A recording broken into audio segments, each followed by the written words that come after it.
economy and defense, Russia has a right to respond to the hostile activities of the EU, even if we are talking about the failed attempts to cause our country damage. We believe that it is more correct and more beneficial for us. We will respond properly and by taking into account our own national interests. Well, now, situation in Ukraine. The Kiev regime continues to attack civil facilities by terrorizing the Russian civilians. From July to September, 1,749 Russian citizens suffered from the actions of the armed forces of Ukraine, with 1,532 persons wounded, including 88 children. 217 people are killed, including children. The office of president likes so much to talk about children. I'm not asking if they have any shame. I will respond, they have no shame at all, but they should have some logic in their statements. If they hold children dear to them, probably the office of the president should stop killing these children. Again, 217 people are killed, including 6 children. From February 2022, 24,300 people, civilians, peaceful civilians, suffered at the hands of Ukraine Nazis in total. Just look. Zelensky and his gang like to talk about the Ukrainian identity and pride, but are they not asking themselves that since they care so much about the national identity, what nationality we are talking about? We are talking about people who have Ukrainian roots or what? Or they have different understanding of the Ukrainian identity in the office of the president. Or they think that only those who pledged allegiance to the Zelensky regime can live and survive.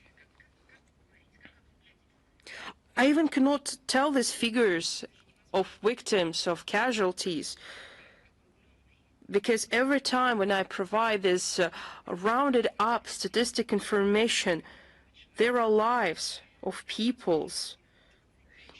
Out of 24,300 people, at least 17,205 persons were wounded, including, and now pay attention please, 1,041 children under the age of 18.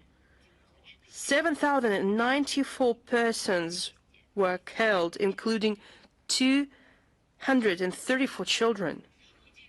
In the past week, 105 Russian citizens have been affected by Ukrainian artillery strikes and drone attacks, of whom 20 have been killed, including 1 child, and 85 wounded, including 7 children. Now I will provide more details. October 15th, as a result of the drone attack in Kozinka village, Grivoron district, Mr. and Mrs. Taranik, head of the Gora-Podolskaya territorial administration, deputy head of the Kozinska territorial administration, were injured. On October 15-16th, village Berezovka, Krasny Oktyabr, and Ustinka, 1 person died and 2 were injured as a result of the drone attack on a car. October 16th, Ukrainian drones deliberately attacked residential areas in villages Gora-Podol, Dobraya Dorogosha, Oktyabrskaya village, a regular bus in a Lokashara village, and an enterprise in Shebakina city. 1 person died. He brought humanitarian assistance for local population. 8 people were injured. October 17th, as a result of the Ukrainian drone attack on company vehicle on the motorway between Kazinka-Mikhailovka, a head of the Kazinska territorial administration of the Valu district, Viktor Gazhenko, was wounded. At the same day, a married couple was wounded as a result of the detonated UAV in Grivoron city. October 18th, as a result of the FPV drone attack on the car at the outskirts of the Hutor Kurgashki. A 13-year-old boy and 16-year-old girl were wounded. They're just teens. It happened in villages Kozinka and Glotovo, Grivoron districts as a result of the explosive devices that were dropped by the UAVs. Two men were injured. At the motorway Mokra-Orlovka-Dunayka, as a result of the drone attack on the civilian car ahead of the Mokra-Orlovka village, Kulakov was injured. October 19th, Shebakina city near Kazinka village of Valo district and in the motorway Grushenka-Borisovka. Drone attacks have affected 3 persons. On October 20th, as a result of the explosive devices dropped by the UAVs on the agricultural enterprise in Yasny Zori, 2 died and 1 suffered. Bryansk region, October 15-17, as a result of FPV drone attacks on 2 civilian cars in Stativa village and Shilinka village, and on residential area of Brachlov village, 1 person died and 2 were injured. On the night of October 21st, as a result of the drone attack on Condolences city, a teen born in 2010 was injured. Voronezh region, October 19th, as a result of the Ukrainian drone attack on the civilian car in the Kontimirov district, a woman was injured.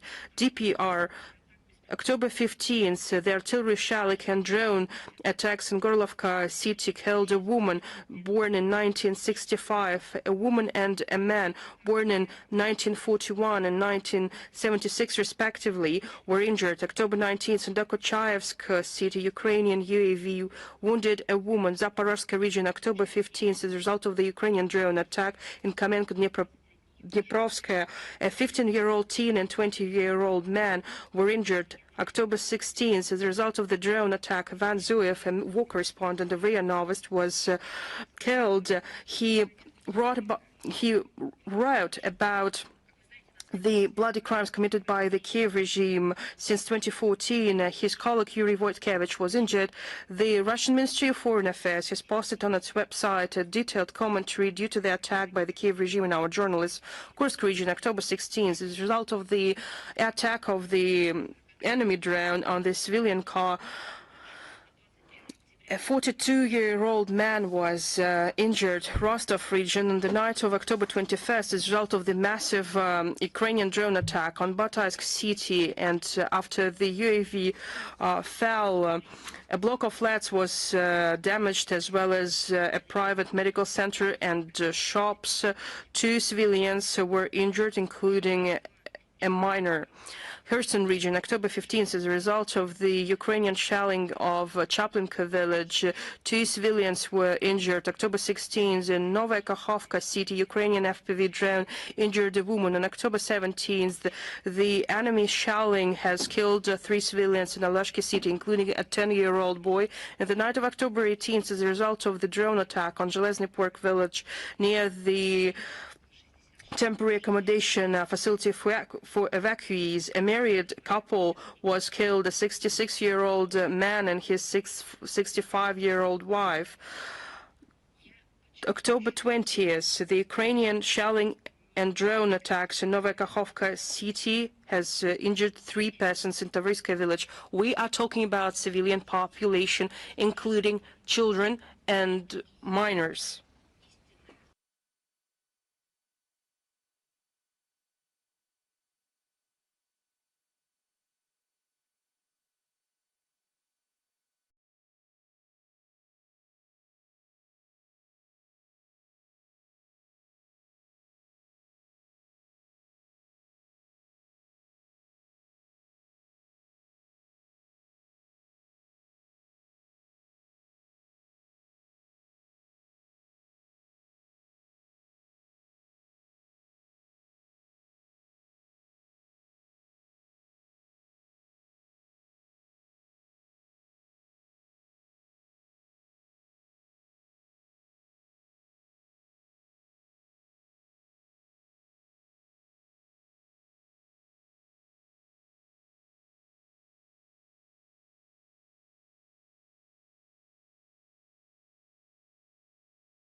nuance when we're talking about civil, peaceful projects that unfortunately are coveted with corruption ties, with corruption issues, crimes. It's not an issue. Corruption is a crime. Here we're talking about the projects that in their nature are bloodied, as a result of which thousands and thousands of people are killed. What kind of crime is this? Can you imagine the degree of cynicism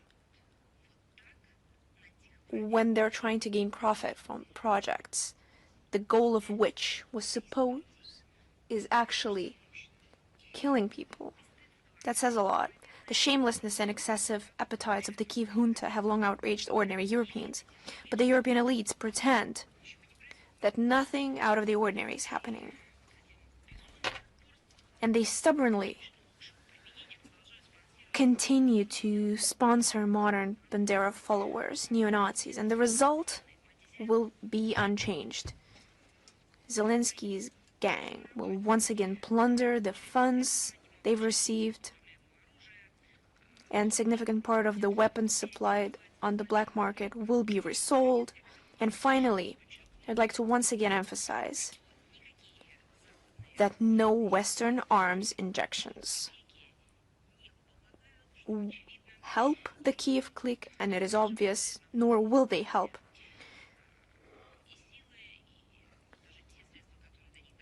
No matter the forces or the funds that fall in their hands are immediately lost, they suffer defeat after defeat on the front lines, no matter how much the Kiev propagandists try to claim otherwise. And of course, they continue to clear the political field in Ukraine. Although, what is there to clean up? But they've tried to scrap whatever they could. This coming Sunday, October 26th, Ukraine was supposed to organize and hold its next elections. However, as in the case of the presidential and parliamentary elections,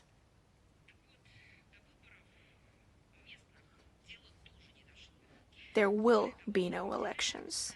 Moreover, on October 8th, Verkhovna Rada adopted a resolution on the continuity of the functioning of representative bodies of local self-government and the impossibility of implementing the will of the population to re-elect them under martial law. And also appealed to the international community to support, they even found a name for it, this democratic norm. Although, of course, they should have added in Kiev style. At the same time, the deputies unceremoniously blamed Russia for the impossibility of organizing these elections. Once again, the political cover for this decision was provided in the August statement of the Association of Cities of Ukraine, which formulated the thesis of the need to preserve the current political configuration of power at the local level in the event that elections are not held. Behind all this, there is also a clear desire on the part of Bankivaya to begin the long-planned cleansing of the political field in its final stage, of course. You probably recall the first steps in these directions that have been taken. The mayor of Odessa, Mr. Truhanov, who had held his post since May 2014, was suddenly dismissed. The formal reason for that was his alleged retention of Russian citizenship. On October 14th this year, by decree of Zelensky, Truhanov was stripped of his Ukrainian citizenship. The powers of the mayor's office were transferred to a specially formed military administration headed by the former chairman of the Dnipropetrovsk Regional State Administration, Brigadier General Sergei Lysak, of the Security Service of Ukraine. I'm surprised they haven't passed over these mandate to Saakashvili. In order to strengthen his own power in this traditionally Russian city, Zelensky even forgot to grant his decisions a minimal appearance of the so-called democracy. And the fact that the replacement of the mayor of Odessa with a hand-picked general increasingly resembles the establishment of a military dictatorship was even noted around the world. It's not just our estimations alone. A wave shook up social media, mass media. According to media reports, the decolonizers, in quotation marks of course, have already approached Lysak with a demand to dismantle the monument erected in Odessa. First and foremost, this has to be done. Everything else can wait. But they have to dismantle the monument to the greatly hated Alexander Pushkin, which they hate, which was erected in Odessa in 1889, and which Mr. Truhanov stubbornly refused to demolish, because it's a sign of any lack of human qualities. But apparently new times are here, and now Pushkin will have to answer for it.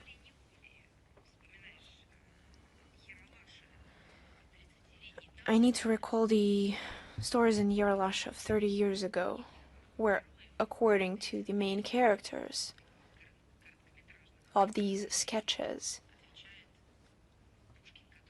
Pushkin has to answer for everything because he's to blame for everything. There is no doubt that other political opponents of Zelensky may also be next on the clique's repressive list. The mayors of Kiev, Kharkiv, Dnipropetrovsk. We cannot rule out that the tried and tested scheme of depriving citizens of their citizenship under the pretext of ties with Russia will be continuously used to remove any undesirable officials from office, especially those from anti-corruption structures, which Bankova has so far unsuccessfully attempted to bring under its control. We will see how the situation develops, but the tendency is clear. And now, as for what is happening not to human rights, but on the destruction of human rights, we regularly draw attention to human rights violations in Ukraine. It's just lawlessness around this, primarily affecting the Russian-speaking population. There is no shortage of evidence of blatant discrimination against the Russian language in this country. More and more things come to light. But surprisingly, Russian language only continues to strengthen its ground, and the number of people speaking Russian are immune to these measures. On October 2nd this year, these so-called public activists, together with the police, just think about it, October 2nd, 2025, not 1939. Or 1940, 41, somewhere in Nazi Germany. No, it's Central Europe, Ukraine of 2025, 21st century. And now there are public raids with the police who conducted a raid. Where would you suppose they would find themselves? On the largest book market in Kiev. What was the aim of this raid? It's astonishing. Just think about it to understand the true horror of this phrase. Voluntarily confiscating. Just think about it. Voluntarily confiscating Russian language books for their further recycling.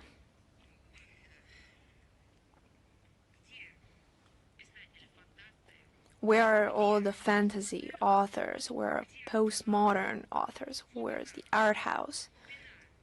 This is the true depth of absurdity of the situation. Raids of public activists together with the police on the largest book market with the aim of voluntarily confiscating Russian language books for their further recycling. Kharkiv is just nothing compared to this scale of monstrosity.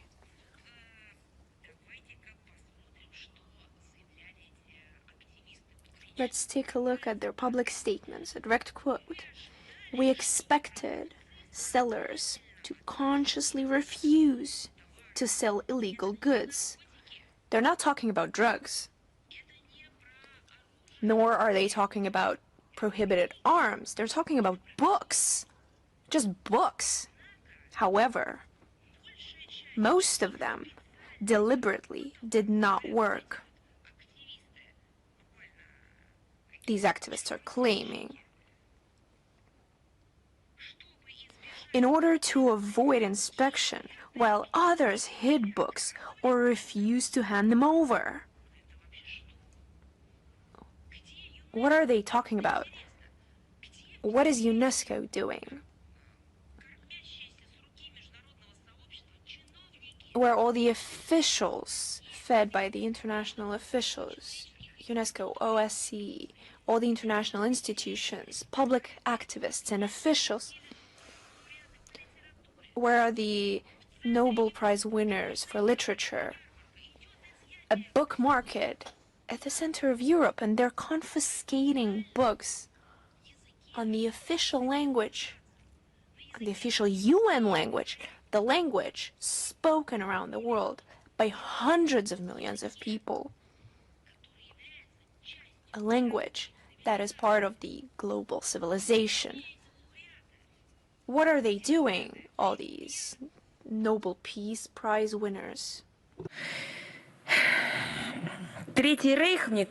I believe that the Third Reich has never reached such a bottom. On October 6, the Ukrainian Russophobic writer Vitaly Kapranov has made Russian-speaking settlers who moved to Lviv responsible for a missile attack on the city. They are to blame. I quote, Lvov faces with the invasion of the Russian-speaking population. Lvov becomes a target of Russian missile strikes. These are facts. And what about the connection between these two facts? You should find it on your own. That's what he wrote in one of his social media pages. Later in the TV show Veliki Lvov, Great Lvov, he told about the failed Ukrainization, and he admitted that in the first days of the special military operation, people were afraid to speak Russian, and in fear they switched to Ukrainian, and now they are no longer afraid and return to their habits. So it seems it's a habit to speak the mother tongue. It's like smoking or jogging in the morning. It's a habit that you can adopt, or you can change, or you can give up. It's a habit for him.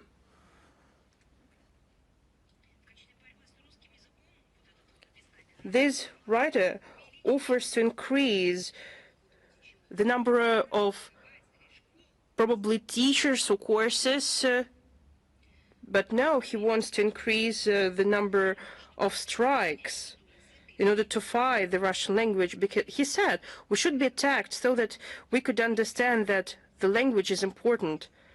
No comments. Because, you know, it's either doctors or lawyers should say something about it. In this context, on October 11th, the Deputy Speaker of the Verkhovna Rada and the representative of the neo-Nazi party Svoboda, Ruslan Koshulinsky, offered to fire Russian-speaking Ukrainians, strip them of the right to education, and to prosecute them. October 18th, a member of the Ukrainian parliament from the party European Solidarity, Sofia Fedina, was annoyed that 90% of the residents of Kiev who she meets when she walks on the streets speak Russian. The Russian speech, she admitted the so-called elected member of the parliament that the Russian language inflicts her intolerable pain. Well, again, doctors should comment that, should say something about it, because if someone's speech, if someone speaks around you and you're an elected member of the parliament, if people are speaking to each other on the street and you don't like it, you feel pain because of that, well, you need to go to the doctor, or you need to think about people who voted for you. What do they look like? And however, despite all these restrictions, penalties, acts of bullying, acts of harassment, The Russian language has never disappeared in Ukraine. That Sprachenführer, that language ombudsman Yelena Ivanovska is ringing the alarm. She's feeling the pain too. It turns out that Ukrainian students and teachers often ignore the state order to speak only in Ukrainian. Ivanovska says, and I quote, "The law clearly says that all workers of the educational institutions should speak Ukrainian, but 8% of teachers admit that they speak Russian in their private conversation." End of quote. Private conversation. What are they doing there? I'm sorry. And Kiev is the place where the law is violated the most because only 17% of students speak Ukrainian. I think they're confused. All those in the office of the President of Ukraine cannot understand how stupid their logic is. All these facts and evidence demonstrate by taking these discriminatory Nazi and neo-Nazi laws, the Ukrainization, and with this failed Ukrainization, the Kiev regime turned Ukraine into a prison where people are put and where they put this all ideological waste. And in this prison, the one group of people watches the other. They instill into a people a paradigm, we versus them. We are the ones who speak in Ukrainian, and they are the ones who speak in Moscow, in Russian. But it's impossible to make someone artificially love a language. Like it's important to just to make someone laugh.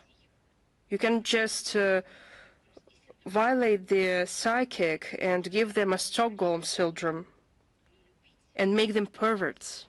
But you cannot make persons laugh. Finally, it should be admitted that the forced Ukrainization, this ideological violence, cancellation of the native language, all these measures failed. People in Ukraine want to speak the Russian language because it's a native language for them. They want to sing, they want to study and to read, to watch movies in Russian. I will repeat, probably some people don't know, 2025 is coming to an end. Soon the whole world will celebrate the year 2026.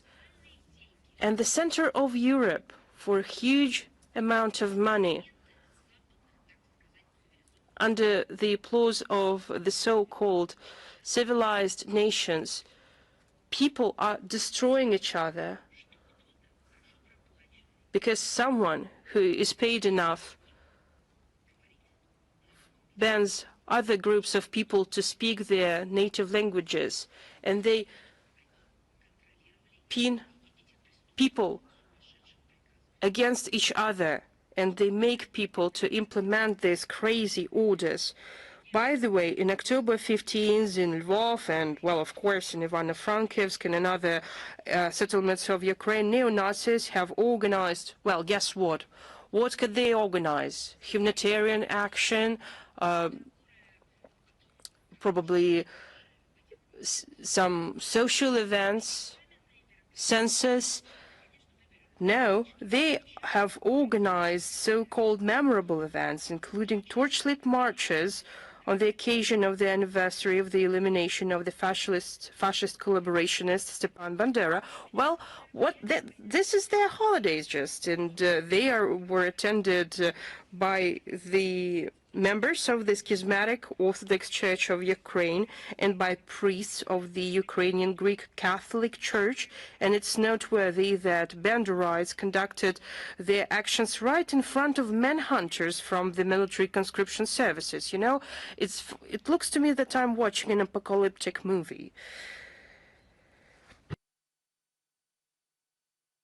These manhunters didn't even try to find draft evaders or deserters among them, because they are not recruiting their own kind, let alone they do not mobilize them. Everything we're going to talk about today and everything that I mentioned already confirm that the objectives of the special military operation hold true, and all these objectives will be fulfilled, as our leadership has stated many times.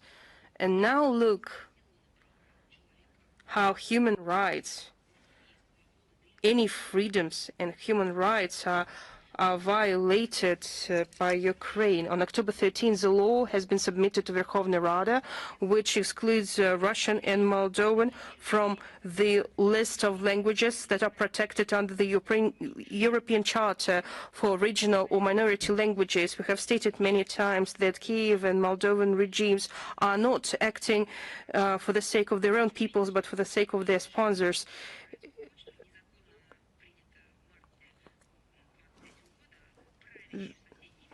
It is no surprise that they have decided to copy the decision of the Moldovan authorities, including to translate the constitution and to change the language from Moldovan to Romanian.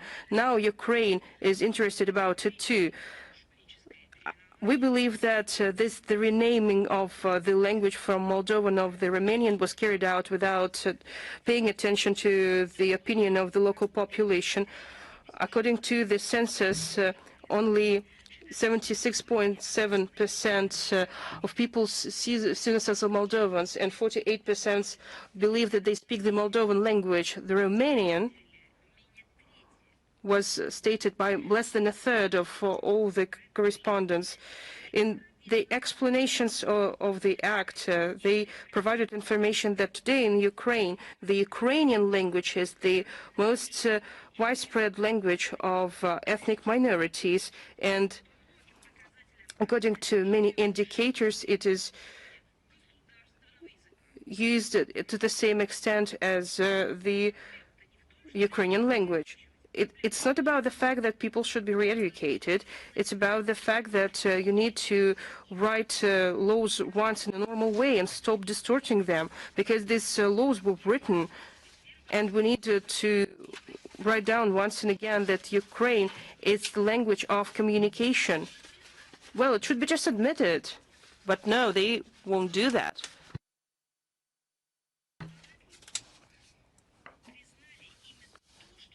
Lawmakers paradoxically admitted what the Kiev regime has been denying all this time, and what has been stating by our country, that they are encroaching on linguistic rights. And now the developments of this law, they are saying that this Ukrainian language is not is a mother tongue for a larger part of populations. The Russian language is a language of their speech, of their thought. At the same time, Zelensky's gang has shown that their policy has failed to cancel the Russian language, because they taking all these penalties, restrictions, and cultivating hatred to the Russian language. Despite this depushkinization, they even coined this term, despite the outright harassment of the Russian-speaking people, despite the persecutions of people, they continue to speak Russian. What should they do then? Well, they cannot admit the reality, because the common sense should be defeated in Ukraine. Even more restrictions should be introduced. That's what the Nazi ideology is about. We are talking about encroachment and discrimination of people against language, race. It leads to the total rejection of feelings and intelligence, because only one thing can replace feelings and intelligence: hatred towards other peoples, other nationalities, other religions, cultures, creed, ethnic groups, etc. As it's known, when the Ukraine has submitted an instrument of ratification of the European Charter of Regional and Minority Languages. Ukraine has made it a statement on September 19, 2005, that it will apply on its territory this treaty in line with regard to the Russian language, in line with other languages of the national minorities: Belarus, Bulgarian, Hungarian, Gogaz, Greek, Jewish or Yiddish, Crimean Tatar, Moldovan, German, Polish, Romanian, Slovak, and also guaranteed that measures aimed at the development of the Ukrainian language as a state language will not preclude the preservation and development of these languages. The intent to ostentatiously exclude the Russian language from the list, we view it as a discriminatory act and as a flagrant violation of the fundamental right of Russian-speaking residents of Ukraine, as an attempt to forcibly change the linguistic identity of people living in Ukraine. Such actions are not compatible with the spirit, goals, and principles of the European Charter of Regional and Minority Languages and go against the key international documents in the field of human rights, including the Universal Declaration of Human Rights, International Covenant on Civil and Political Rights, as well as the commitments of the OSCE. I will recall you that they flagrantly disregard the constitution of Ukraine, in particular the Article 10, which guarantees the protection and development of the Russian language. The Russian language, it is true that the Moldovan language is not mentioned there, although neo-Banderites who usurped the power have been trampling on the Ukrainian constitution.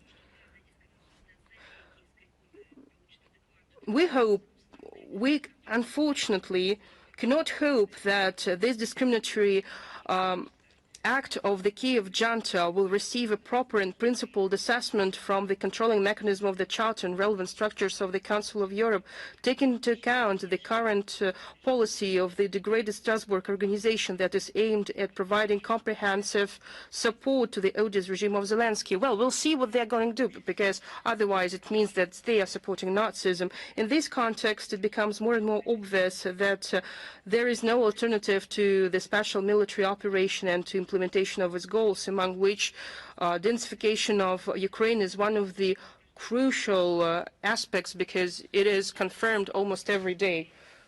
And since we're talking about frozen and stolen assets, I would like to speak on this topic on detail. I can see that the US cannot put up with the efforts of our country, of our partners and other countries of the world to settle the Ukrainian crisis, and they do not even hide their intentions to derail this process in our pursuit of peace and to profit from the Russian sovereign assets. Misappropriation of excess profits wasn't enough for expropriators, and now they are talking about a direct seizure of the significant volume of assets that belong to the Bank of Russia and that are immobilized in accounts in the Belgium depository Euroclear since March 2022. The new initiative of the European Commission is presented as if EU will issue some kind of zero-coupon bonds at the expense of the Russian assets, and reserves will be used in order to extend yet another loan to the Kiev regime for its military ventures and for closing its gaps in the budget, as well as for investments in the war industry of the EU member states. Probably you have visited museums that have in places, they have different waves. These are expositions about genocide, about Nazism, combating Nazism, about combating segregation and apartheid. You probably saw and probably know, or you will see if you go to such places. For example, if you go to the Museum of Holocaust, there are, for example, legal decisions presented there in these museums that today, from the point of view of international law and for normal, ordinary humans, would look sacrilegious, would look awful because these laws will ban people to live in their own apartments or houses. Rules of behavior in ghettos. These zero coupon bonds issued by the EU and that will be provided at the expense of stolen Russian assets. Just please keep them if these bonds are issued. I hope that these bonds will be also represented at exhibitions on Russophobia. When Russian citizens, people who speak Russian, who promote the Russian culture, when these people were persecuted and harassed, it will be one of the most important exhibit items. I mean the European zero coupon bonds, because it will show how Europe was stealing money from Russians and how it used this money to kill Russians. And in order to do that, they issued a zero coupon bonds.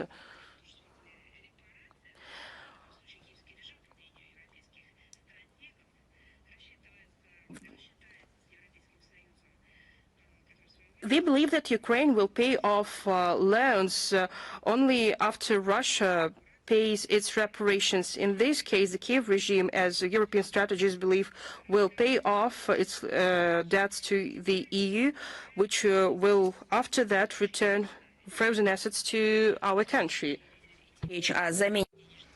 And the details of this venture are not yet clear. It's unclear whether this will involve replacing the funds held in the Bank of Russia's accounts with Euroclear with claims of the aforementioned zero coupon bonds, or whether our reserve will be forcibly pledged as collateral for another loan to the Kiev junta. But it is obvious that the European Union is once again demonstrating a cynical approach to the interpretation of the UN Charter and other norms of international law, including provisions on sovereign immunity, the inviolability of central bank assets, and Russian funds were placed in Euroclear under certain conditions, which were then unilaterally changed by Brussels in order to appropriate our gold and foreign exchange reserves. This is outright fraud and robbery. And these has been deemed as such for anyone who considers the international law, the law and order of their countries, the international agreements, sacred. It has also been described as such by the Russian President Vladimir Putin,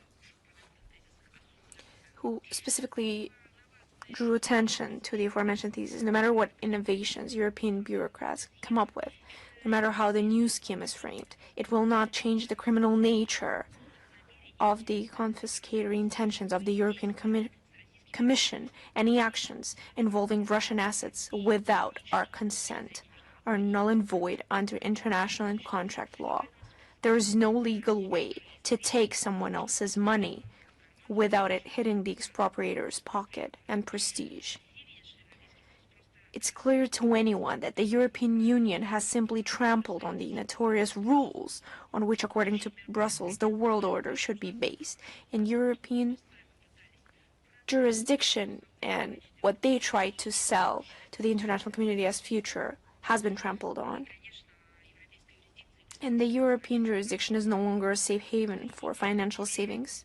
Trusting Europeans, including Euroclear, with your funds now comes with the risk of losing them completely. We urge you to think twice before taking reckless action.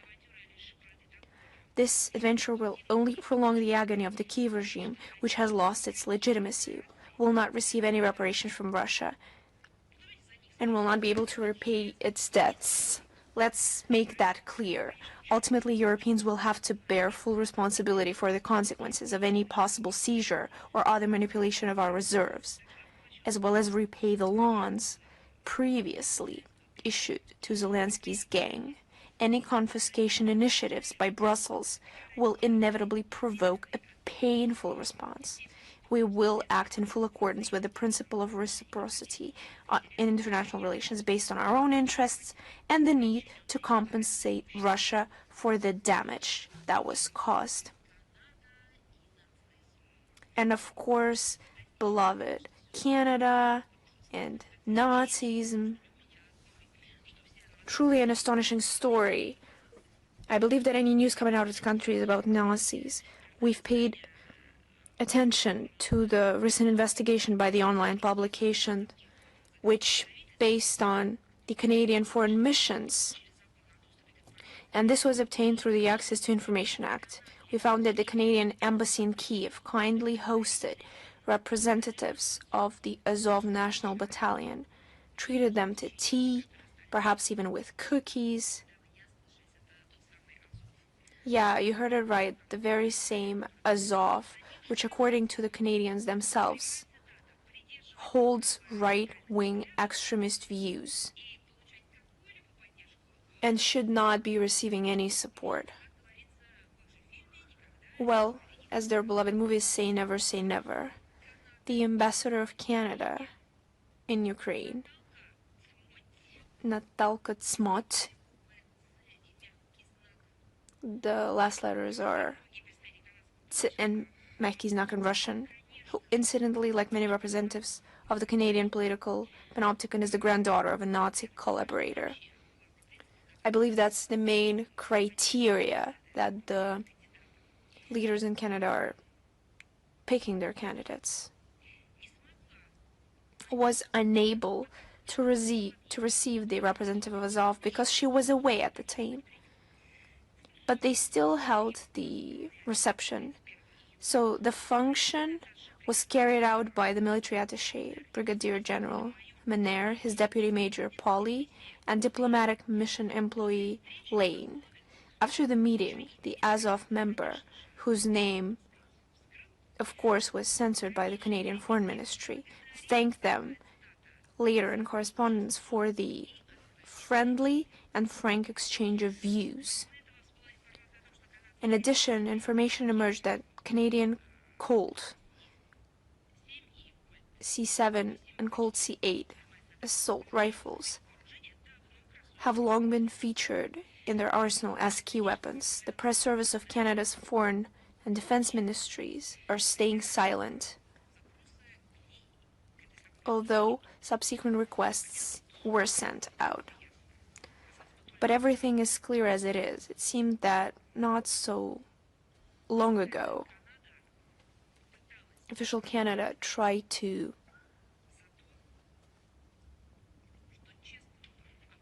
clean their name after scandalous story of honoring of a Hitler henchman from the 14th Division of SS, Gunka.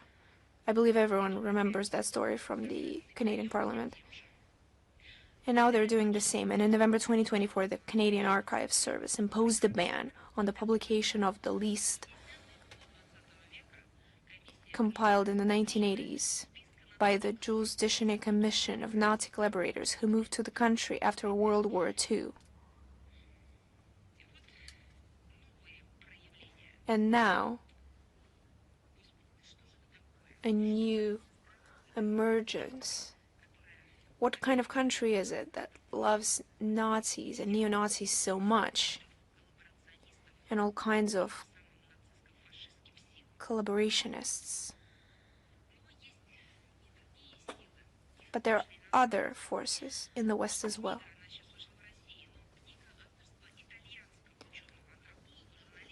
There is a new book by the Italian scientists, anthropologists, journalists, politologists, The Conflict in Ukraine Through the Eyes of Italian Journalists, 2014 to 2025.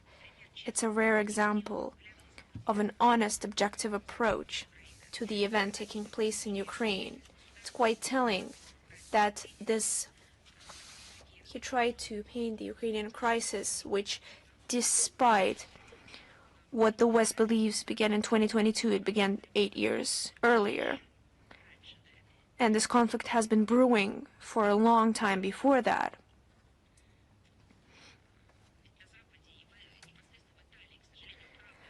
And the West and Italy tries to change the facts of story. But the obvious facts of the crimes of the Kiev regime are being silenced. It's supposed white noise. It's especially important that Eliseo Bertolazzi is a witness of all the aforementioned events. He saw everything with his own eyes. In the period that he describes in these more than 10 years from 2014, he visited Donbass dozens of times. He has visited hotspots. He was shelled. He stayed in reserves, and he met with civilians, with militants, with volunteers. He spoke with the former Prime Minister of Ukraine, Azarov, the head of Donetsk People's Republic, Bashilin. The tragedy took place in front of him. He pictured the chronicles of the Ukrainian coup d'etat in Maidan. He reported on the Donetsk airport that was in flames, on the liberated Mariupol. He's one of the authors of the documentary People Without Peace in 2022 on the crimes of the Ukrainian armed forces against the civilians. And he was deemed by the Kyiv clique as the threat to Ukrainian statehood, and was included in the base of the Ukrainian side, the peace troops. He shares his recordings of the events on the destruction of its own people, and he tries to shed light on the situation. And many sources refuse to publish his materials, and the Italian media space only provides the Western version of events. His book, which includes a lot of articles and reports, is an effort to shed light on the true tragedy in Donbass, in Crimea and Ukraine, to analyze the events and development of Ukrainian crisis. He recalls entering the villages destroyed by the Ukrainian bombs. He recalls surviving residents who begged him to gather evidence and to streamline the truth, understanding that the tolerant Europe, which poses itself as tolerant, chooses to close its eyes, and also of the majority in Ukraine. And if you read this book, and I do hope that you do it, that he feels this tragedy deeply. He feels it is his moral debt to make these voices heard. He also warns of the danger of falsifying history of the Second World War. He tries to combat Russophobia. He takes a close look at the Ukrainization of the Western policy and the Europe as a whole. The presentation of the book will take place on the 24th of October 2025 in the International Multimedia Press Center, Russia Today. Please come and take a look. I believe it could be of interest. Take a look at what else NATO is doing. These are quite close topics.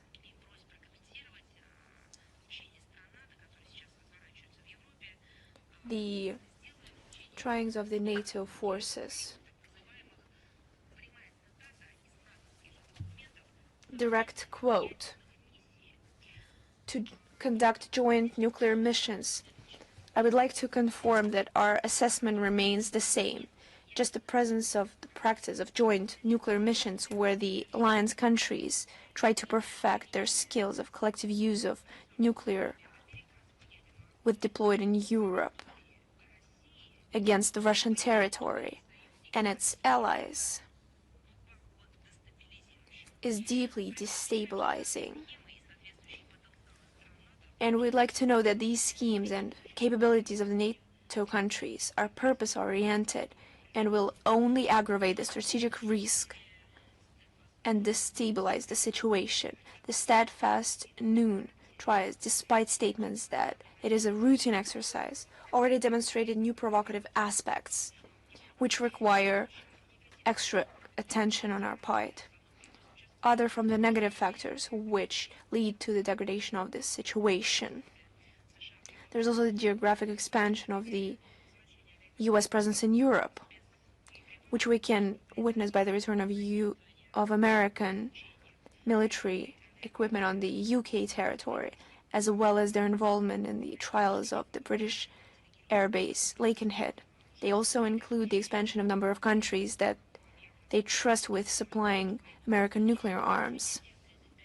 They've already purchased the dual-capable aircraft in order to take part in joint nuclear missions. And we also include the expansion of countries that provide support for nuclear-capable aircrafts.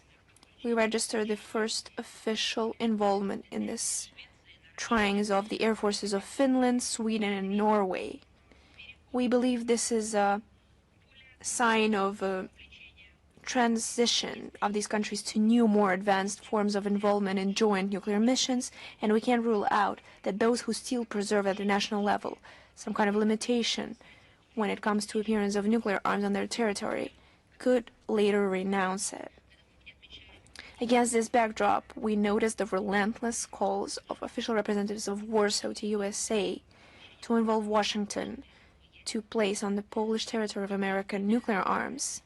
And these actions by the non-nuclear states of NATO demonstrate appalling disregard for the Treaty of Non-Proliferation of Nuclear Arms, as well as the agreements with IAEA. And we believe that nuclear arms should be resorted only for peaceful use. But these countries still hold some kind of criticism for Iran, for North Korea. So here, if we talk about any kind of routine, only about the routine of NATO countries' aspiration to conduct more escalation steps in order to tie them to the schemes of joint nuclear missions. We will not ignore this. We will analyze them in our military planning, including the aspects of nuclear deterrence. Latin America. A lot has happened lately. The situation in the southern part of the Caribbean Basin continues to aggravate, and by the strikes of the military forces of the U.S., already 6 ships have been destroyed, including the territorial waters of Colombia, which, according to Washington, without any kind of proofs, they've made these statements without any proof. There were drug traffickers. They announced the approval of the CIA to conduct secret operation on the territory of Venezuela. I'm sorry, but if the U.S. wanted urgently to involve their special services to combat drug trafficking, they should hold a special operation in Manhattan. That's where the situation is truly horrible. Downtown, midtown.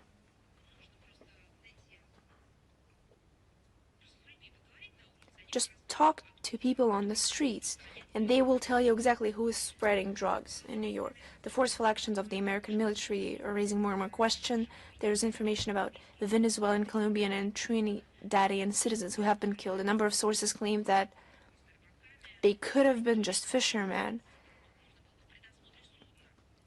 Establishing who exactly was on board would have been possible by inspecting the vessel if there had been legal grounds to doing so. The deliberate destruction of a vessel, condemning its crew to death, contravenes the international maritime law and basic moral standards. All this is causing growing concern among the states of Latin America and the Caribbean, who declare themselves a zone of peace in 2014. We are, of course, in favor of stable and independent development in the region and the peaceful and civilized resolution of all disputes. We reaffirm our unwavering support for the Venezuelan leadership in defending national sovereignty.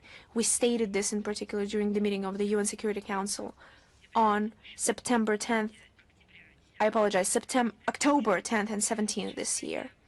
It is now extremely important to refrain from escalation and to promote the search for solutions to existing problems in a constructive manner with respect for international legal norms. Another topic with Russophobia.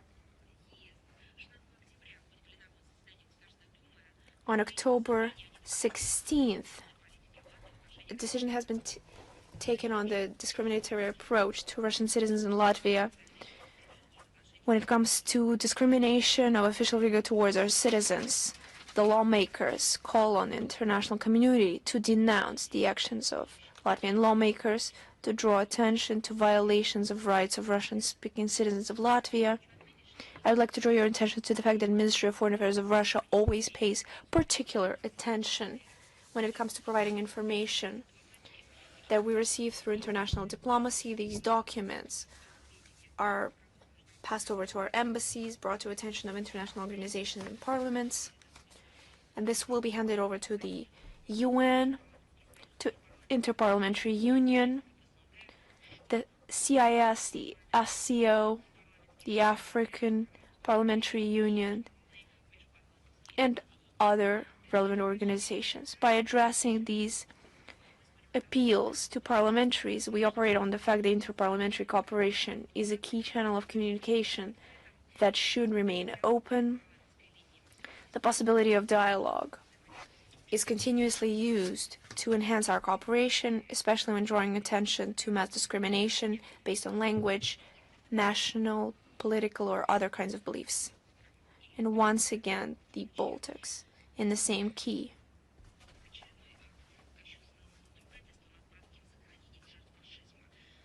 And here it's the desecration of last month's desecration of the mass graves.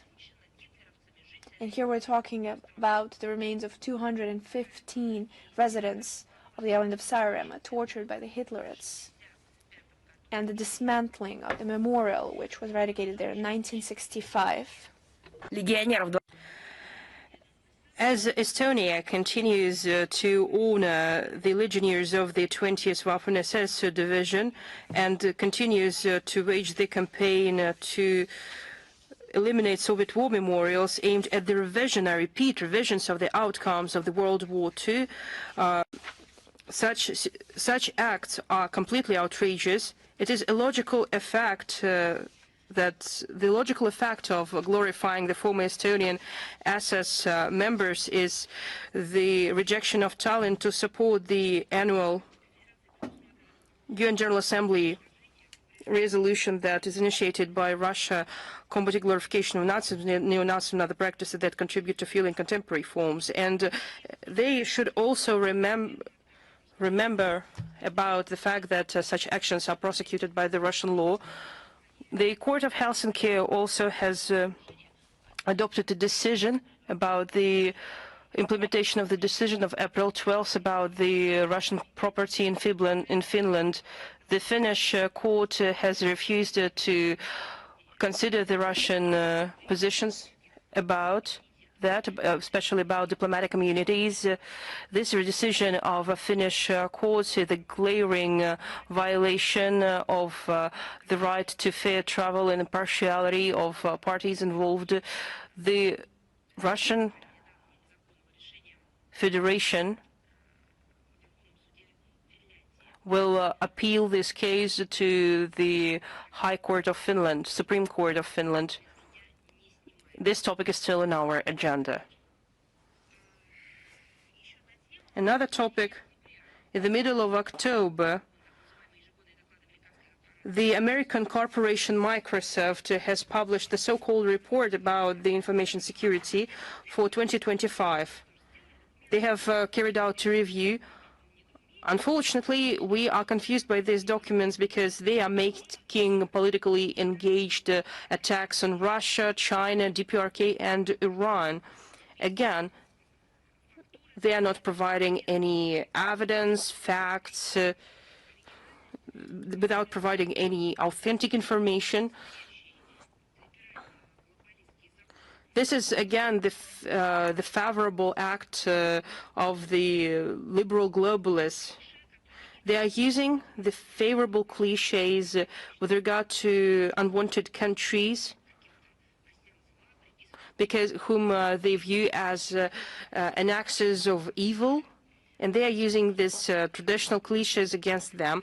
They have published a report with one propagandist objective, which is the attempt to rewrite the regulations of the ICTs in their favor.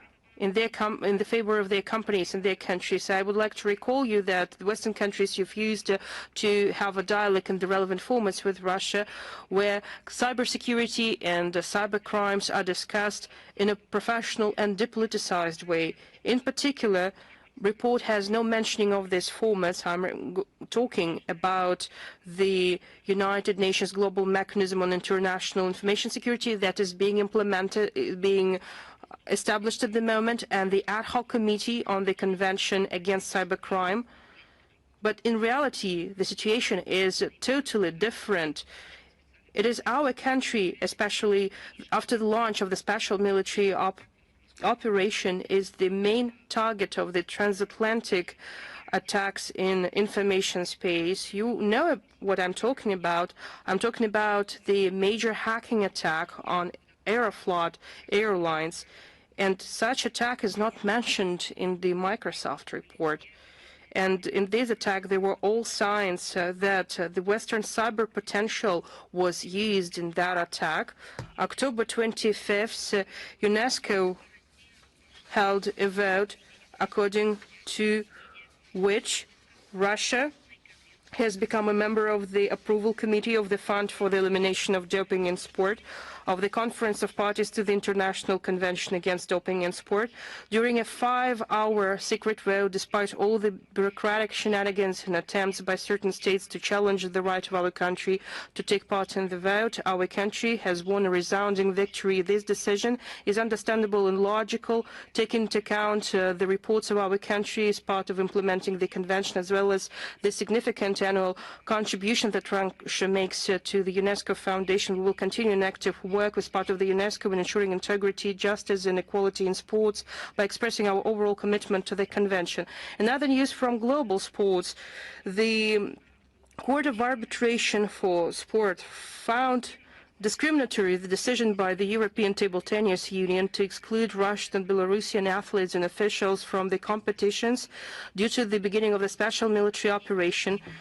The court has noted that the European Table Tennis Union has violated the principles of political neutrality and non-discrimination that is enshrined in the Union's constitution and in the Olympic Charter, and we are talking about it for ages. I recall that its fundamental principles forbid any discrimination of athletes, and its policy shouldn't serve as the policy shouldn't serve as a criteria based on which one can make a decision who can do sports and who is not.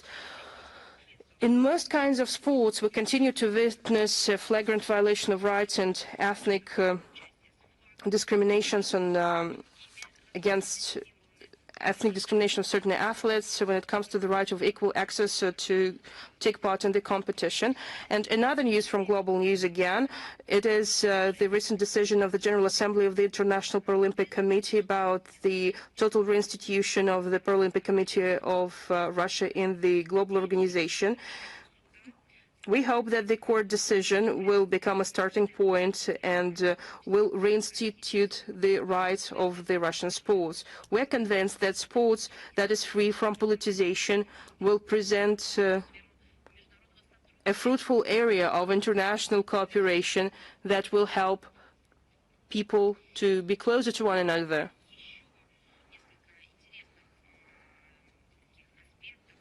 Another interesting aspects that are related to digitalization, language policy. We've been talking about how Ukraine is undermining its national identity, how they destroy language in which the majority of people speaks. There is another news item which shows how one should respect indigenous languages. Our country takes a lot of efforts to preserve languages of indigenous minority peoples of our country. It is no secret that in the world and in Russia there is a persistent trend towards the disappearance of rare languages, dialects, subdialects, due to the natural processes These processes are organized in different ways. Scientists are writing about it, and I won't go into details. I would like to tell you how our country supports rare languages. According to UNESCO, 43% languages from out of 7,000 languages, rare languages, are endangered. According to the Linguistics Institution of the Russian Academy of Science, over the past 100 years, 15 minority languages have disappeared in Russia, and 10 out of them have disappeared in the past 35 years. 10% of languages are on the brink of extinctions, and 60% of languages are approaching this risk. There are negative trends like decreased interest among youth to learn the native language due to the lack of prospects to use it in the professional career and unwillingness of their parents to orient children towards studying the native language due to the fact that it's not necessary. Globalization processes has its own effect, and it accelerates stigmatization and extinction of minority languages. In this connection, the UN General Assembly has declared for 2022 and 2032 as the International Decade of Indigenous Languages. It is believed that during this period, the international community will be actively involved in addressing the issue of language extinctions. One of the possible ways to preserve the linguistic and cultural diversity of indigenous peoples is to digitalize it. In the context of its efforts aimed at preserving the languages of the Russian peoples, the Cultural Center, the House of Russian Peoples, collects corpuses of the native languages, parallel texts in various languages that are added to Yandex Translator service. Today, this service includes 14 languages. It has a neural technology for language synthesis and recognition for Bashkir, Mari, and Chuvash languages. It allows to understand how these words sound in various languages and provides an opportunity to have a dialogue with native speakers. The mobile version instantly translates phrases, shows them on the screen, and provides a voice-over in a selected language. Speech recognition and synthesis will be accessible for more than 10 popular languages, which are spoken by more than 300,000 people. Yandex technologies allow to translate websites in Yandex browser as well as to use voice input in Yandex services. Moreover, this service provides additional opportunity for users to learn more about cultural specifics of the Russian peoples by putting their stories, legends, and articles and materials in a digital format.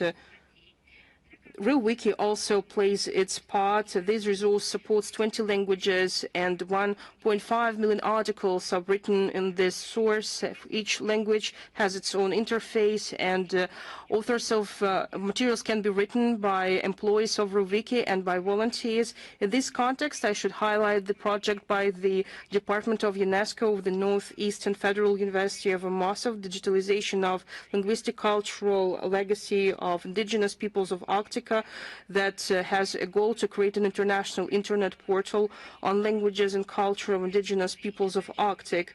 One of the real results of this project is the preservation on digital media, a language and culture of a disappearing people, which is Forest Yukagirs, that there are only several native speakers of this language and culture. These resources are already used in schools at the lessons of the Yukagir language and are accessible online, and there are even native speakers now of this language among the youth. It is obvious that future of languages and cultures of the indigenous small-numbered peoples is impossible without the modern processes of digitalization.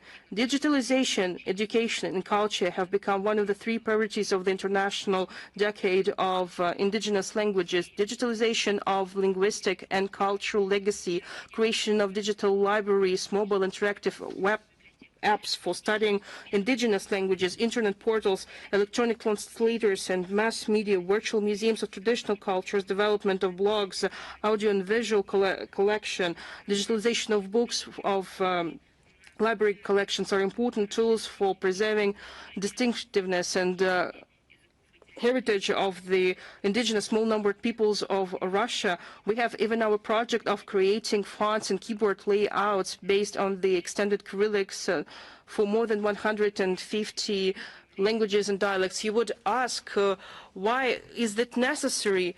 We would like to have another Rosetta Stone. For those of you who don't know who is Rosetta Stone, look it up. We are doing that so that we wouldn't have to decipher discoveries that people are going to make in the future, because once language disappears, no one knows how to translate it, how to read it, how to learn, how to discover mysteries that are left in the past. That's why digitalization is the best way to preserve the traditions. October 17th, the former Prime Minister of Japan has passed away when he was the head of the government. From 1994 to 1996, he has put a lot of efforts to develop good neighborly relations and mutually beneficial cooperation with our countries, including establishment of regular exchanges between leaders of our parliaments. We appreciate his pacifist approach, which in particular was outlined in the special statement on the occasion of the 50th anniversary of the end of World War II in 1995. At that time, he apologized for the Japanese aggression in Asia in the second half of the 20th century. If we are talking about genuine pacifism, not a fake pacifism, but genuine pacifism, that this word that includes justice, knowledge, and law, it means that the person admitted the aggression that was experienced by peoples of different countries. The Russian ambassador in Japan, Nikolai Nozdrov, has expressed his condolences due to the passing of Tomiti Murayama, and all the relevant materials were published on the website of our embassy in Japan. And now, important day. October 24th, the international community will celebrate the 80th anniversary of the United Nations. Its creation has become one of the main outcomes of the victory in the Second World War.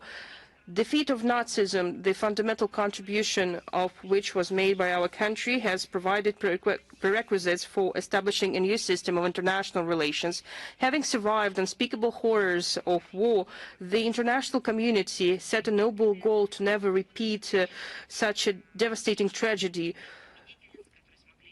The UN-centric world order was constructed by the great powers and victors who were able to leave behind their differences for the sake of establishing lasting peace and security for all countries and peoples. However, representatives of the Western camp taken the course to weaken the world organization, and because of that, she hasn't realized its potential to the fullest. However, the United Nations has made a lot of significant achievements that have provided fundamentals for the modern multipolar world order. The graphic example is the adoption in 1960 at the initiative of the USSR, the Declaration on the Granting of Independence to Colonial Countries and Peoples. Thanks to that process, dozens of independent states appeared on the world map. Recently, the United Nations faced new criticism. Some people claim that it has completed its historical mission and the organization is no longer necessary. It is true that there are a lot of problems in the work of the United Nations, but again, we dare to speak about it, and regularly, not once in a year from the tribunes, just to provide the noise, but we are watching closely these problems, monitoring them. But we are trying to speak about these problems in a diplomatic way and by upholding our national interests. And we give this information to the Secretariat of the United Nations and speak about these problems openly. We are talking about the impartial secretariat, low efficiency, red tape, irrational spending.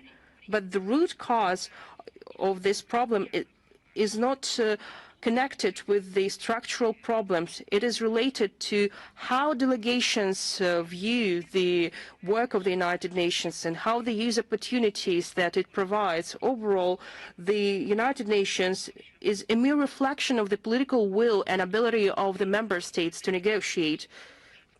Nonetheless, it cannot question the indisputable fact that the United Nations is the most successful international organization in the history of humanity, and its strength is an unprecedented broad representation and range of powers. The Charter of the United Nations fully it holds true, and it responds to the requests of the multipolar era. The fundamental principles enshrined in this document withstood the test of time, and they should be strictly observed in their totality, entirety, interconnectedness. It is true that the United Nations needs to adapt to the polycentric realities, but at the same time, it's necessary for these changes to be rational and tested, and to be aimed at strengthening institutional foundations of the United Nations, preserving the division of labor between its main bodies, and improving efficiency and operational capacity of the organization. Also, it's important that for these transformations to be carried out under the strict control of its member states, and so that they would increase the role of the countries of the global majority. Russia is a founding member of the organization and a permanent member of its Security Council, understands its responsibility for the fate of the organization. We are ready to work actively together with our many like-minded countries, and to work for the sake of the full-fledged re-establishment of the central coordinating role in the United Nations and global affairs as it's envisioned by the foreign policy concept of our country, and to work for the strict compliance with these principles of the United Nations Charter. And there is another date. This week is actually reached on very important dates. October 24th will mark the 80th anniversary of the UN and of the entry into force of the UN Charter, but it is also 55 years since the adoption of the Declaration on Principles of International Law. 75 years ago, on October 21st, 1950, the Geneva Conventions on the protection of victims of armed conflicts also came into force. Let me remind you that these are 4 treaties concerning the improvement of the fate of wounded and sick military personnel, the treatment of prisoners of war, and the protection of civilians. As is well known, the development of a set of measures aimed at humanizing armed conflicts was the international community's response to the tragic experience of the Second World War. A key contribution to the preparation of the Geneva Conventions was made by the Soviet experts, who knew firsthand about the atrocities committed by the German Nazis and Japanese militarists. The delegations of the USSR, the Belarus SSR, and the Ukrainian SSR worked side by side at the conference in Geneva, and the conventions and the additional protocols of the 1977 enshrined the most important rules of warfare. For example, the principle of distinguishing between civilians and combatants, as well as between civilian and military targets, the prohibition of indiscriminate attacks, the principle of proportionality in attacks, the prohibition of the use of weapons capable of causing excessive damage or unnecessary suffering. Unfortunately, as for the achieving the key goal of the UN Charter to save future generations from the scourge of war, unfortunately, it's still too early to talk about achieving that goal. Many modern armed conflicts are characterized by gross disregard for the principles and norms of the 1949 Geneva Conventions. And we don't have to look far for examples. Zelensky's gang, that we've already spoken a lot about today, have made violations of international humanitarian law. They're not just systems, but their cult. I'd like to remind you that further evidence of the crimes committed by the Kiev regime was presented during a briefing by Ambassador-at-Large Murashnik on October 17th and published in his report for the third quarter of 2025. In the previous week alone, 20 civilians were killed, and another 85 were wounded as a result of shelling by Ukrainian Nazis, and I've already provided statistics for this year. Our position remains unchanged. Every such crime must be investigated. The perpetrators must be brought to justice in full compliance with the provisions of the Geneva Conventions. Since 2014, more than 8,000 cases have been opened in our country concerning crimes committed by the Kiev regime, and more than practically 700 individuals have already been convicted. Russian law enforcement agencies are continuing their work in this area, and the principle of inevitability of punishment will be fully upheld. But there are also good news. In October this year, with the support of the Russian Foreign Ministry, there were days of culture in many states. In Bosnia and Herzegovina, there were concerts of the monastery choir, there were soloists of the quartet of Berlinski within the 18th International Music Festival Autumn Sonnet. In Hungarian capital Budapest, the Days of Russian Spiritual Culture included the events in the largest monastery, the Basilica of St. Joan. A lot of people attended that event. There was also the performance of the soloist of the Russian choir ensemble by Ludmila Zikina in the largest hall of Budapest.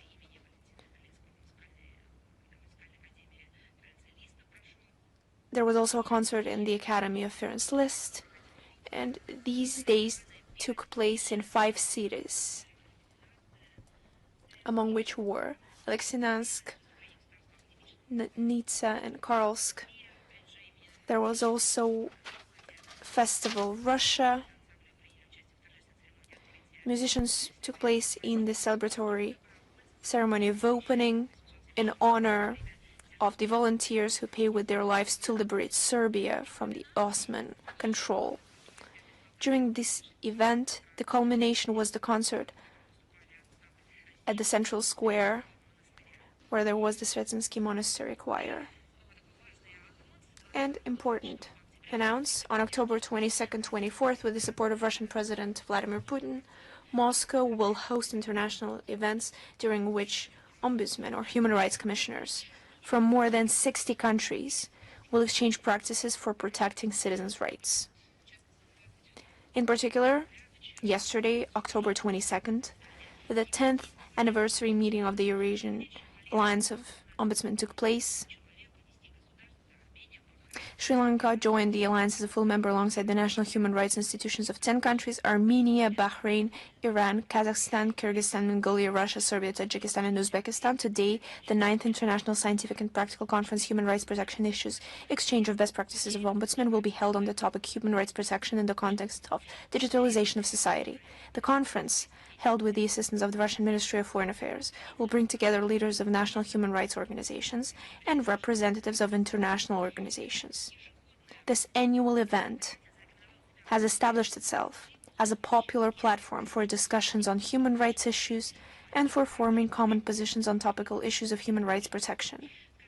Every year, the geography of participants expands. Over the past 8 years, ombudsmen and representatives of national human rights institutions from 75 countries, as well as heads of representatives of 19 international organizations, have taken part in the conference. This year, representatives from more than 40 countries are participating in person, despite the complex logistics associated with the sanctions policy of unfriendly Western countries and attempts to isolate us from the international community. They're so funny. About 20 countries are joining via video conference. For the first time, we will see participation from Algeria, Vietnam, Guinea-Bissau, Gambia, Djibouti, Madagascar, Mozambique, Myanmar, Lebanon, Chad, and Andorra. On October 24th, a meeting of ombudsmen will be held in the BRICS Plus outreach format. Memorandum of understanding are to be signed between the Human Rights Commissioner of the Russian Federation, Madam Moskolkov, and the heads of foreign human rights institutions in a number of countries such as Djibouti, Mozambique, the Dominican Republic, Myanmar, Peru, Sudan, and Turkey. The events will be attended by representatives of the Russian Federation states authorities, human rights commissioners in the constituent entities of the Russian Federation, representatives of civil society institutions, and the scientific community. And I would also like to use this opportunity and to say thank you to all of the institutions responsible for human rights in all the regions that we're working closely with. The issues of Russian citizens are numerous for all the citizens abroad. Unfortunately, from emergency situations to personal tragedies. And as for the institution responsible for human rights,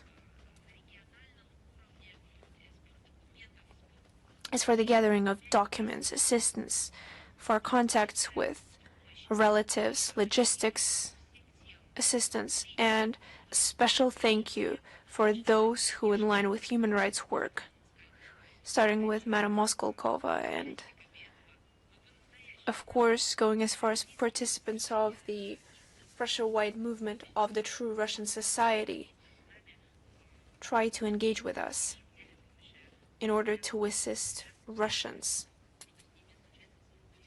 And here it's particularly about what happens abroad. On this track, we always feel the support and assistance and active desire to be involved in assisting our compatriots. There is an important date on October 25th, which is the liberation of northeastern Norway from Nazi invaders by the Red Army. The bloody battles fought in the most difficult conditions have become an example of the valor and fortitude of Soviet soldiers, whose feat is immortal. During the Petsamo-Kirkenes operation to liberate the Arctic, the Red Army lost 6,084 men. The shared history of Russia and Norway during World War II is linked not only to the events of 1944 in the north, but also with the fates of tens of thousands of Soviet prisoners of war held in Nazi concentration camps in Norway. The ordinary Norwegian citizens who helped them survive.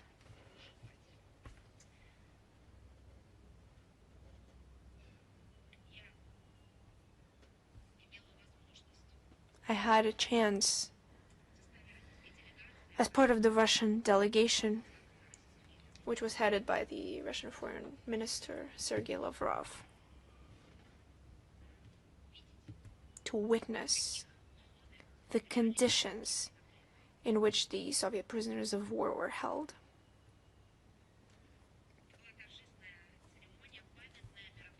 It was a memorable event, and at the entrance of one of the Stollen, this kind of bag where Soviet prisoners of war under the threat of guns.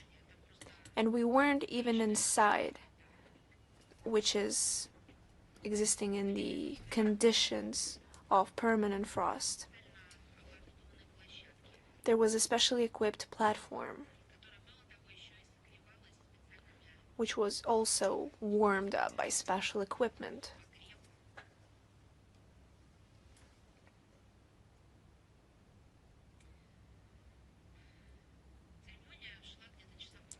The ceremony lasted for an hour and a half.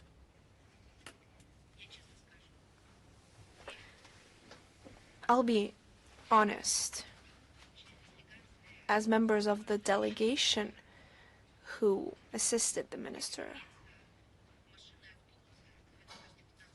ran every 15 minutes to stay warm in the cars. It was bone-chilling cold. It was impossible to move your limbs. The minister was in the front row, and he heroically withstood the entire ceremony, as he always does.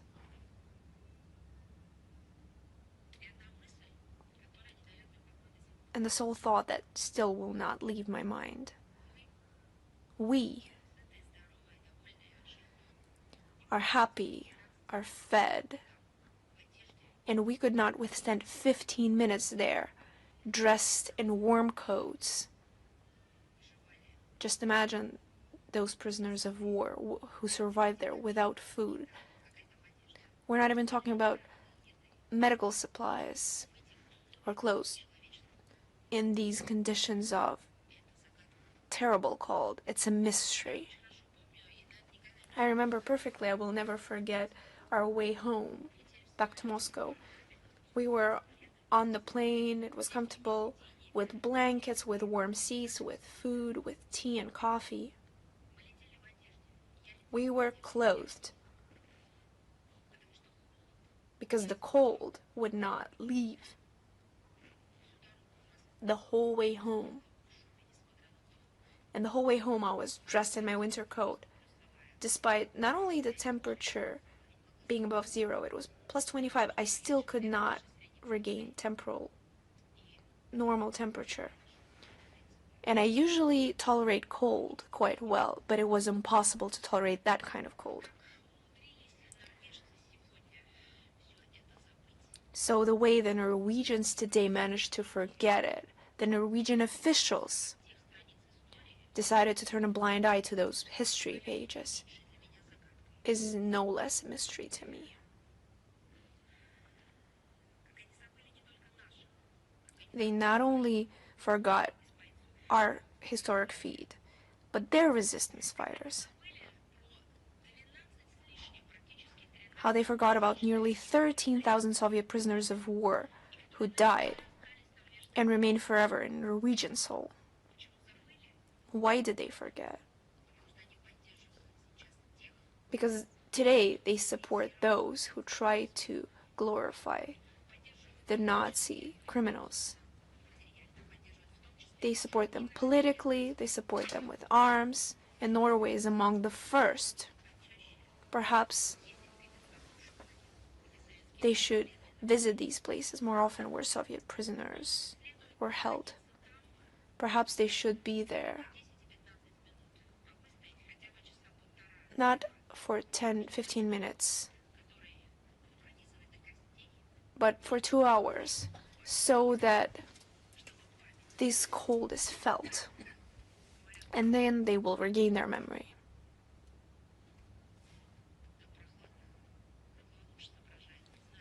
Especially, it is believed that when it's cold, your head can think more clearly, although I am not sure if this can apply to current Norwegian official attempts to deliberately distort this historical past shared by our two countries for the sake of political expediency, which have recently become increasingly common in Norwegian official discourse, and in certain practical steps taken by individual representatives of the authorities, are unacceptable and shameful. We cannot regard them as anything other than rewriting and falsifying history and erasing the memory of future generations. We thank all those in Russia and Norway who are involved in preserving historical truth and memory, restoring the names of those who died and lie in unmarked Soviet graves on Norwegian soil, and searching for their relatives. This work will continue, no matter what. Every year on October 25th, in order of the liberation of Eastern Finnmark, the Consulate General of Russia holds a solemn ceremony at the monument of the Soviet soldier in Kirkenes, and we welcome everyone who wants to join Russian diplomats in honoring the memory of the heroes. On October 28th to 31st, Mariupol State University, named after Quinji, will host the 3rd International Forum of Young Diplomats.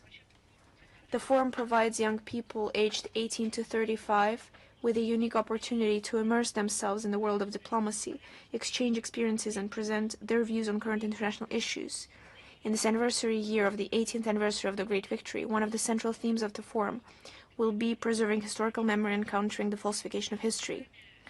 The program of events, as per tradition, will include the participation of representatives of the state authorities, including the Ministry of Foreign Affairs of our country, who will share their practical experience with the audience.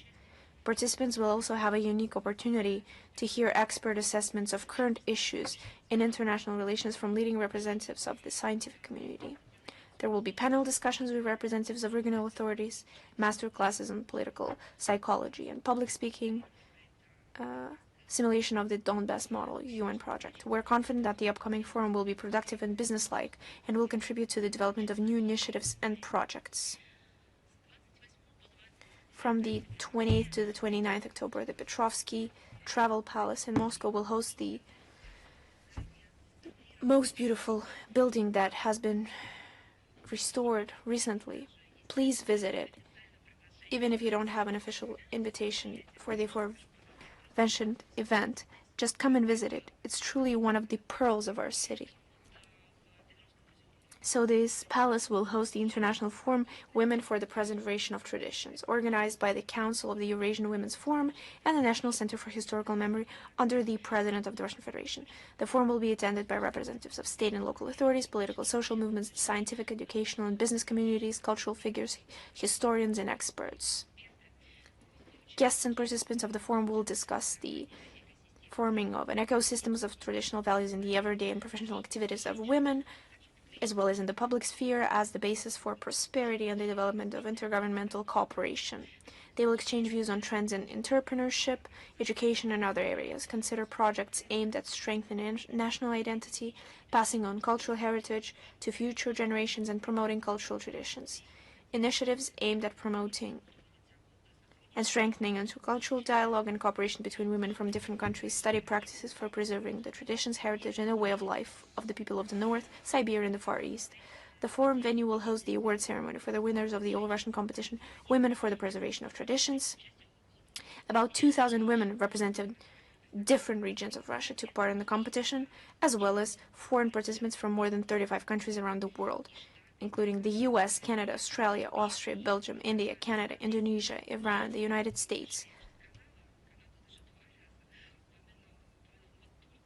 Turkey, Uzbekistan, France, Croatia, the Czech Republic, Ethiopia, and others as well.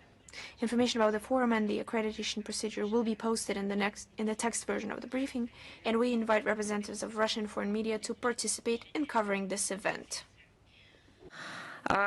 Еще одно событие. And another topic, you know that we have a bilateral year of culture of Russia and China, that it will take place in 2024, in 2025, from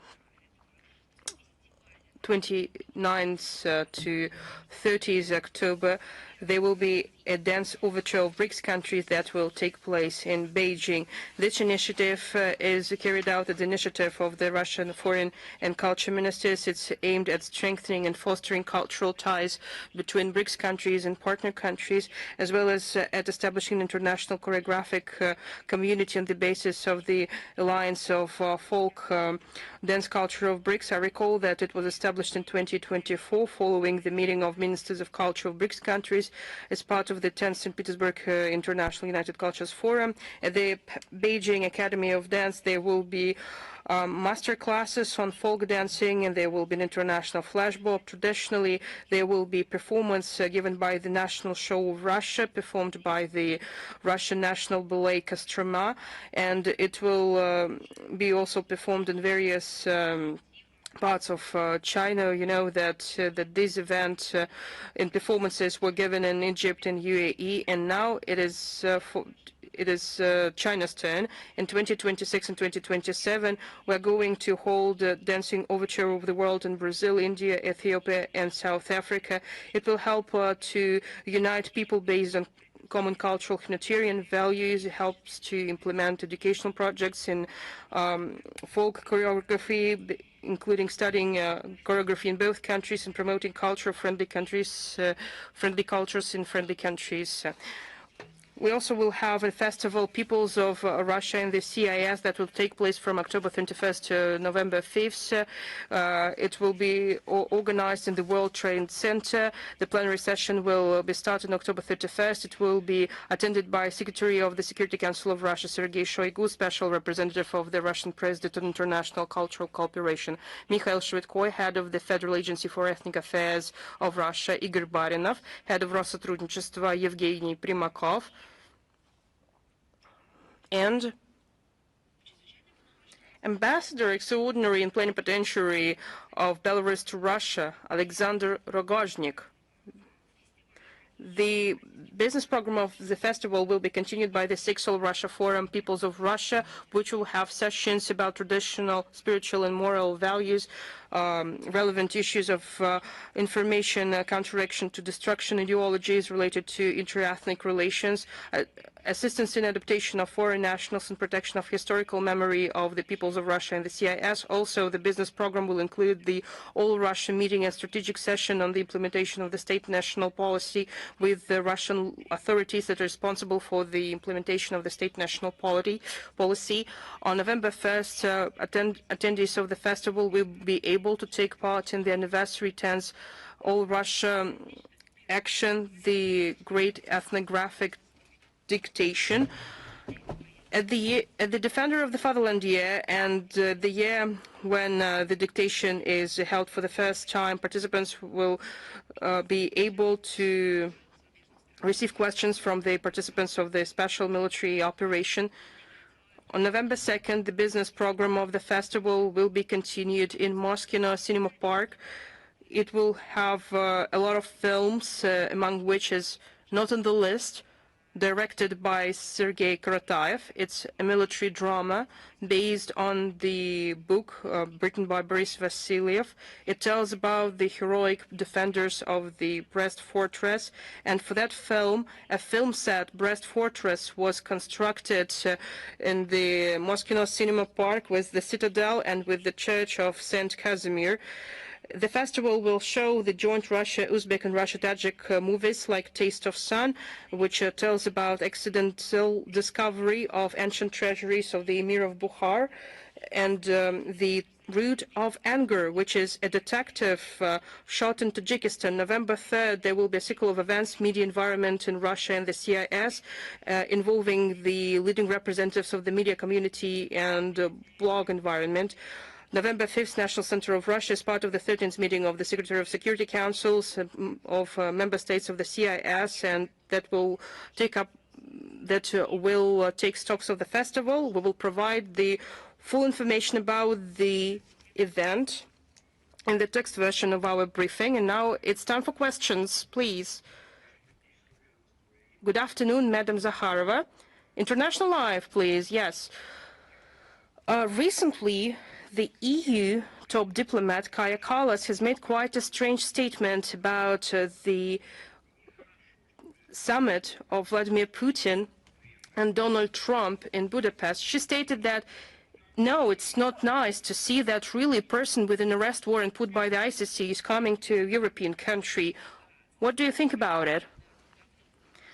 I know, maybe 10 years ago, one could say that they were confused or have no understanding of what they're talking about.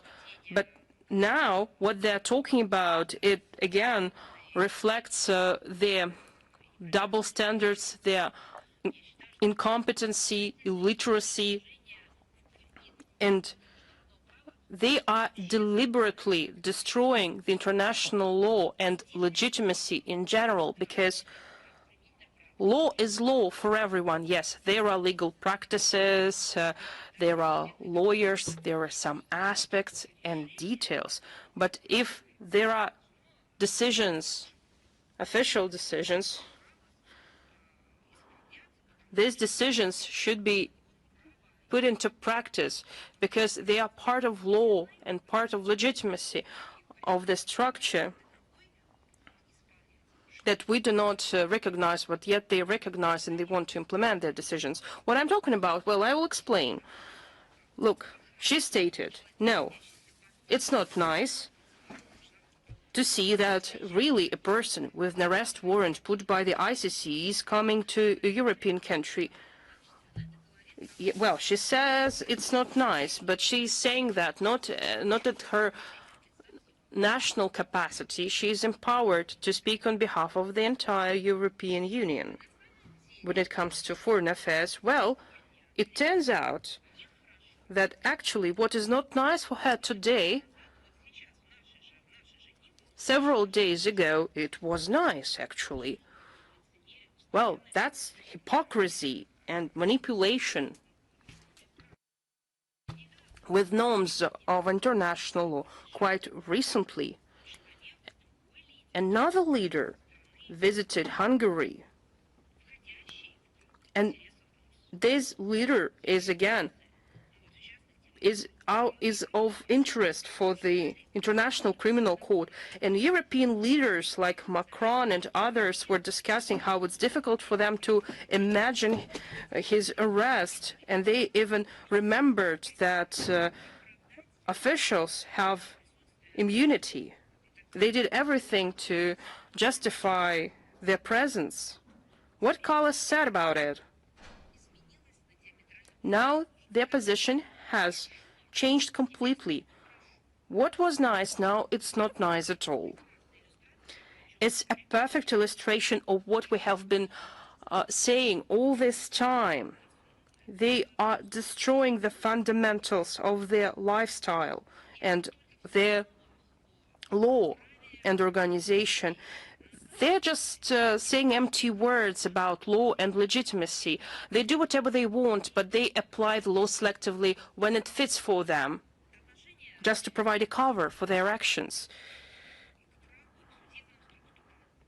And that's, again, that's their attitude to justice and the justice system. They recognize the International Criminal Court, not Russia. Russia does not recognize it. Probably they should address this issue inside the European Union if Kaja Kallas is empowered to make such decisions, whether she is empowered to do so.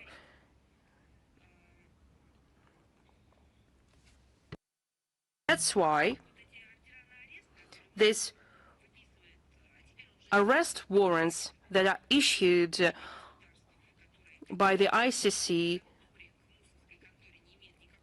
that the ICC rubber stamps with regard to heads of states, these documents, these arrest warrants are legally void and null. What is Kaja Kallas even talking about? European countries should ask her on what basis she is making such statements. What laws, what regulations are behind her words?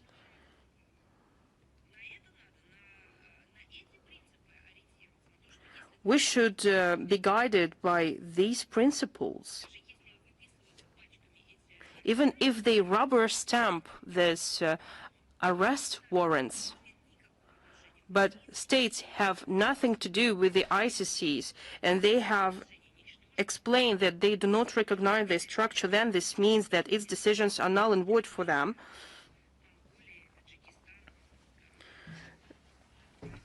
That was actually the position of Mongolia and Tajikistan, which received Vladimir Putin. And the number of countries who understand and accept this anti-legal essence of this pseudo-justice is growing. It's quite interesting how the situation is developing. Well, that's all that I would like to say, responding to your question. Thank you. Thank you. RIA Novosti, please. Yes, Ms. Zakharova. Christian Rodriguez, RIA Novosti. We have only one question for you. Could you please comment information that the French investment state bank under France has launched a targeted program to mobilize funds with a view to fund the industrial and military complex of France? Christina, I don't know how old you are, but we know that you have been working with us for 26 years. Yesterday we have tried to calculate how many years you've been working with us, because some of my colleagues said that you were actually brought here from the maternity house. Well, we congratulate you on this anniversary. We believe that you have a noble job, but sometimes we believe that your work is not appreciated, but we're trying to pay attention to the difficulties that you're facing in covering news, international news, because working 25 years in one of the central global news outlets, it's a hard, amazing, and laborious work. I don't know, should I congratulate you or we should congratulate ourselves? Well, probably we should congratulate each other. And I think that our congratulations are on the way and you will see them. What was your question again? I wanted you to ask the program of the French bank to mobilize funds of the French population. I would like here to quote those Ukrainian officials who talk about the voluntary seizure of funds. Again, it shows that France is putting its economy on military wires. We see that the country is shifting its economy into the military form. And it's not the desire of the French citizens to protect themselves. If there was a real threat for them, they are creating an imaginary threat, and that's why they're taking money from the people's pocket and say that they are volunteering to do that. They are saying that they want to adapt the road networks, the healthcare facilities, especially the decision of the Renault to do that. It tells for itself. Just can you imagine the vehicle producing company that had received a lot of profits and bonuses and had a lot of income working in Russia and pressurized by its own ideologies because they are trying to take their money away to militarize the country, pressurized by its ideologies, the companies suffered from their actions, and they are trying to affect the French people. This company suffered twice from the French authorities. First, when it was deprived of the opportunity to work and to develop, because you know that this opportunity that they lost was taken by other companies working on our market. And the second, when they are trying to involve this company in the militarization of economy, it doesn't show the desire of the French authorities to address the conflict in Ukraine. Well, what is going on in France? Let's look at it. We see that France is preparing for the long-term confrontation with Russia. They want to escalate the conflict in Ukraine. They want to have the seat at the negotiating table, but at the same time, they want to have seats they want to be involved in the militarization of economy. It would be difficult for France to get out of the economic crisis. We see that social spending is decreasing, and instead of addressing real problems, authorities are concerned by finding new funds for their schemes, military schemes, for arms race. They are trying to spin up hysteria about the imaginary Russian threat, and they try to take money out of the pocket of their people who already face with numerous economic difficulties. While they probably could think about protecting their own museums, because again, it's a real threat. Each country deals with such crimes when museums are robbed, and not only museums. It's a problem of international cooperation between law enforcement bodies when stolen items should be tracked down. It's cooperation between insurance companies. It's an issue of global logistics, of how these works of art are moved to various expositions all over the world. These are real problems, but what is happening today in France when they are injecting billions of euros into the terrorist regime of Ukraine, but at the same time they are attacking their own countries and depriving them of the opportunity to work in Russia and gain profit from working there. Third is the lack of understanding of their domestic inner problems. And fourth is the total militarization, which is paid by the French taxpayers, which is terrible. Thank you. Thank you. In next 25 years, we will continue to work, right? Of course. Good luck, and we wish you all the best. Is Izvestia with us? Yes, good afternoon, Madam Zakharova. We have 3 questions for you today.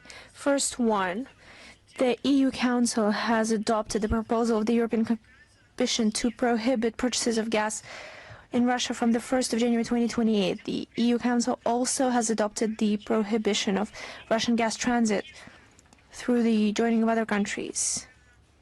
What do you think? How will this measure affect the economy of the Union and its residents?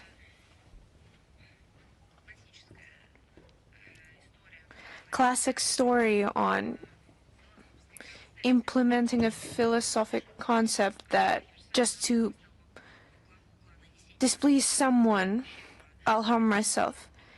The European Union has especially tried to inflict as much damage as they can to our energy complex without any regard for energy security as a whole. And currently, there is a work on the draft project on the stopping of import of Russian gas. And recently, the EU Council has adopted their position towards this document, which has to be agreed upon in the European Parliament. As of right now, there is no prohibition of transit of Russian gas through European Union to other countries. But at the same time, the document highlights the necessity of the monitoring regime as for transit so that Russian gas cannot enter the EU market around these limitations. It's just ridiculous. I always recall the timeless work of art, a girl with matches. Do you remember? The girl was getting cold and she was burning matches. People are passing by who could keep her warm, who could provide warm clothes or matches. But next to the girl, there is someone standing over the girl and telling her, no matter what you do, you have no right to accept assistance, any kind of help. You have these last matches. God forbid you accept any helping hand of being warm from someone else. We're prohibiting you from that. That is the exact same story. That was a European story. This fairy tale. So it resembles a tragic comedy with stronger emphasis on tragedy, of course, but it's totally bleak what we're witnessing. For the prohibition of monitoring, that the gas that enters Europe through transit that could be in demand by the European states for development, for emergency situations, if we fully ignore the ordinary life so that it doesn't enter their territory, it's hard to understand it. We're talking about a continent, the part of European continent that on its own does not have enough carbohydrates, and they place limitations on themselves. So they have no chance whatsoever to use the resources. Now we recall their plans on digitalization, on implementing artificial intelligence technology as an important element of digitalization. Energy and energy sources necessary to do it. They will need a lot more of those. Just think about how many computers they will need, how much energy will need to be produced in order to cool down all of that equipment. And ask yourself a simple question. What is it? It's enslavement.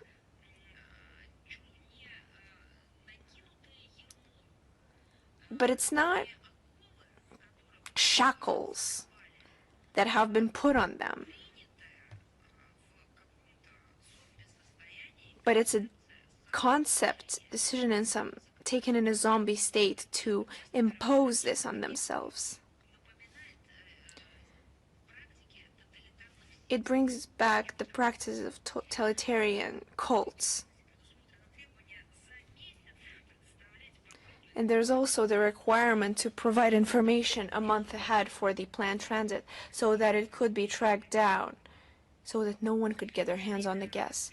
At the same time, considering the general anti-Russian nature of Brussels, we can't rule out that around these limitations, the European Union could also put obstacles for the Russian gas transit to third countries.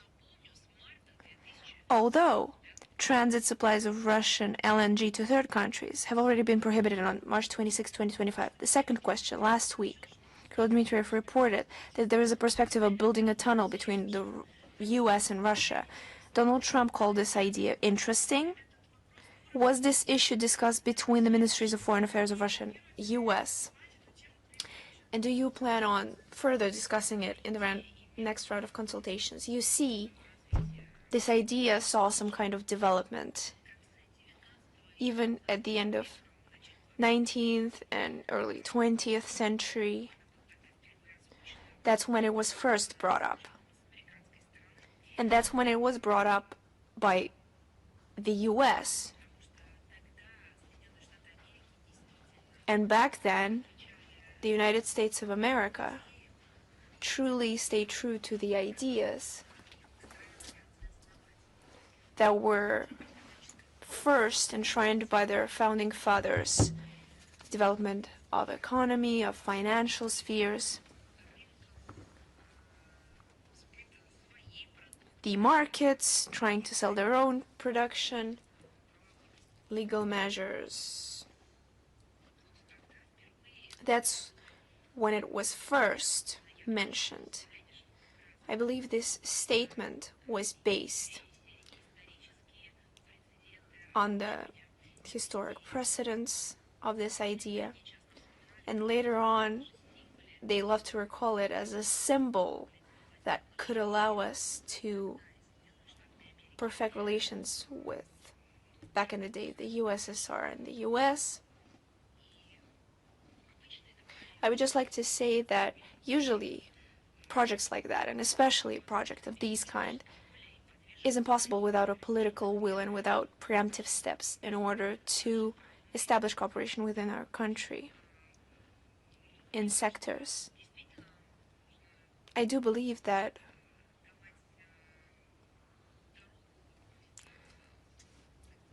a path should be laid down to these consideration, not just voicing out, but concrete initiatives of such scale. But it's already commendable that peaceful infrastructure and civilian projects of this kind are being discussed. It's a great trend. The only thing is that we recall how the former White House administration called for a destruction. Yes, there was no tunnel, but there was still quite a powerful civilian infrastructure project, Nord Stream, which was destroyed a couple months after the White House called for the destruction and said that it should be destroyed. So these aspects should be taken into account as well. Other than that, of course, we've always advocated for the development of mutually beneficial, peaceful infrastructure projects.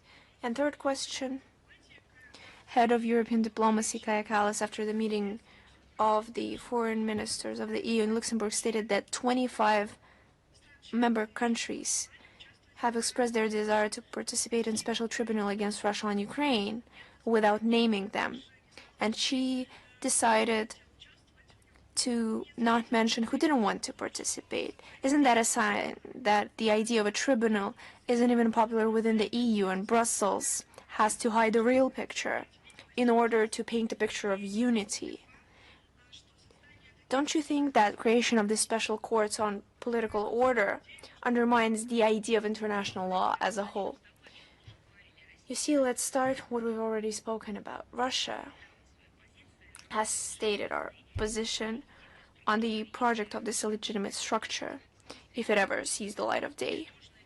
Its results are baseless for us. Any results will be considered as hostile démarche, with inevitable consequences.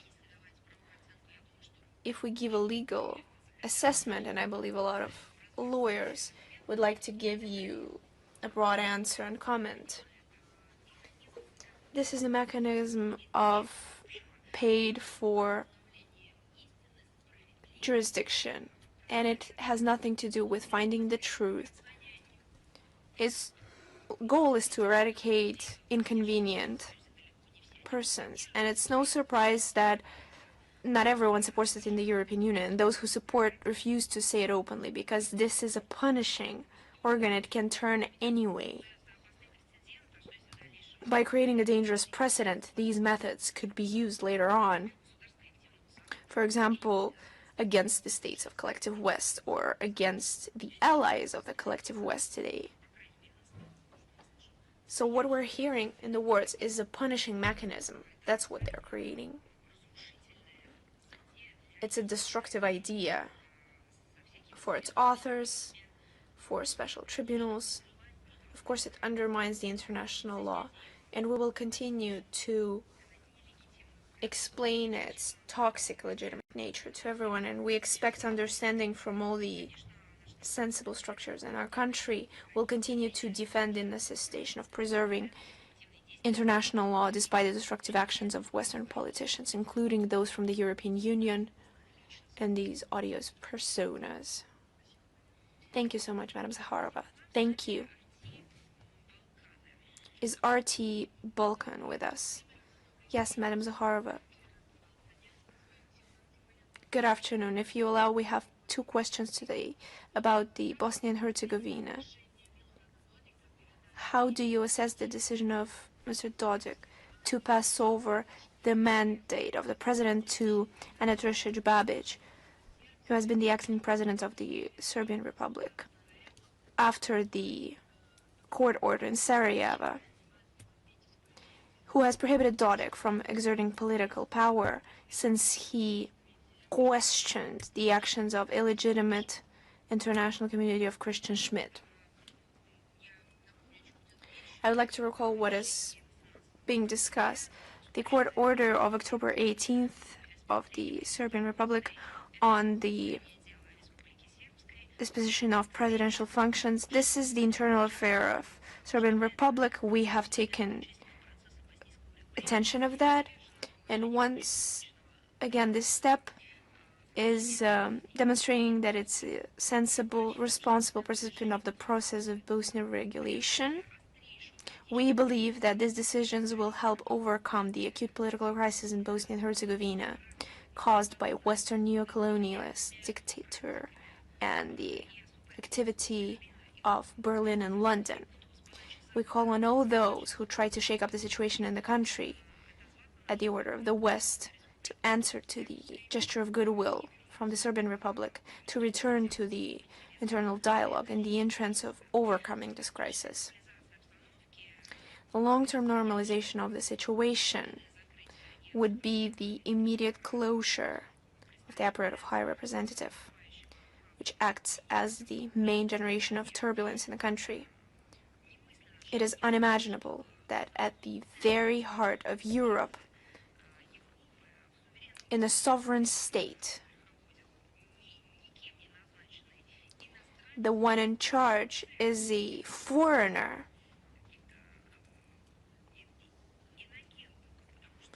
is a foreign agent, and he wasn't elected. And but it's not for Bosnia and Herzegovina, but it's for foreign states. And he tried to covertly intervene in the internal political life of that country. He's nothing but an impostor who tried to usurpate the powers without any right to do it. And I'm talking about Christian Schmid, who calls himself the High Representative. But in fact, he's conducting a violation of Bosnia and Herzegovina.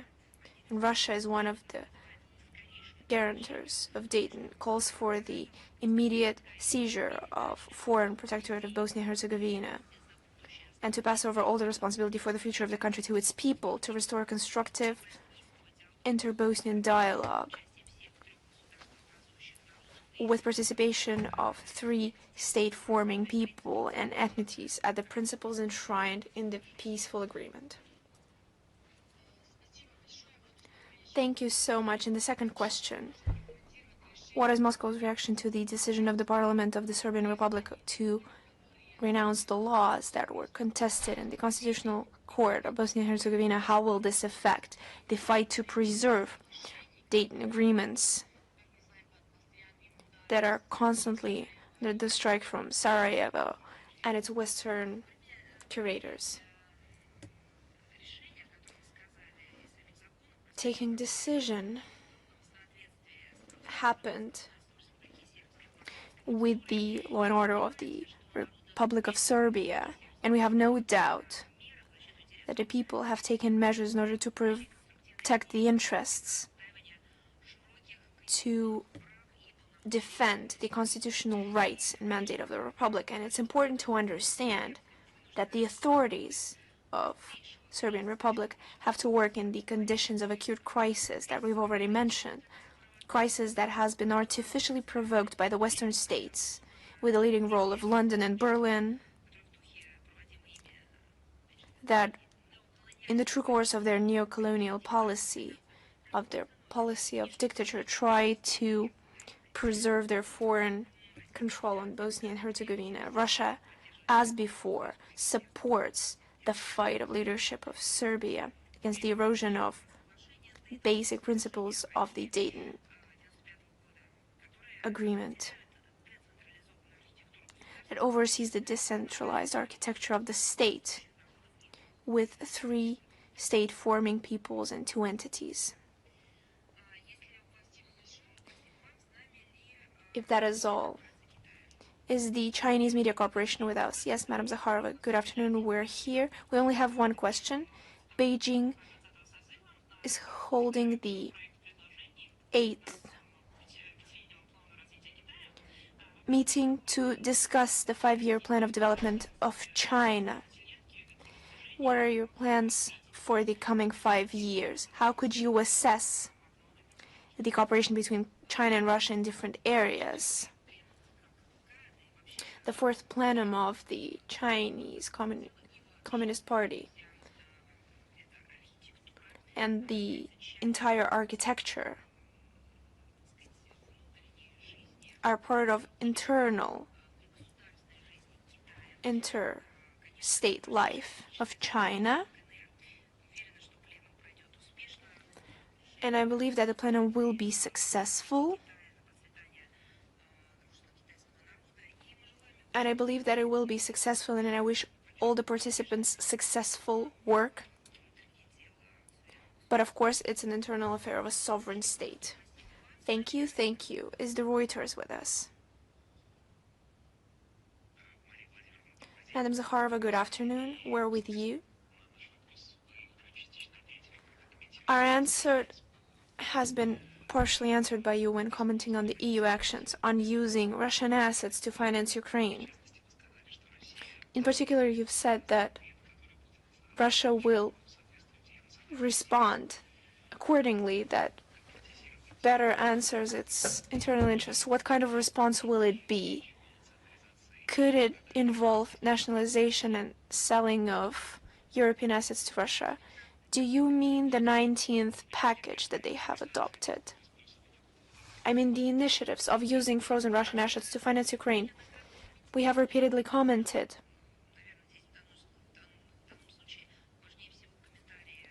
I believe that the most important here are the authorities who have taken subsequent decisions. I can only say one thing, that the response will be very firm and painful because we have explained it for a long time.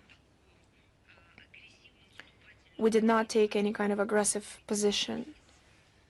We have tried to operate from the priority of cooperation in all areas and conditions. Try to provide an opportunity. Although it's different practice when these démarches are conducted, when companies are leaving, when there's seizure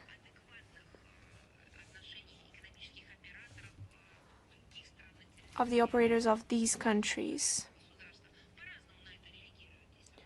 They react differently.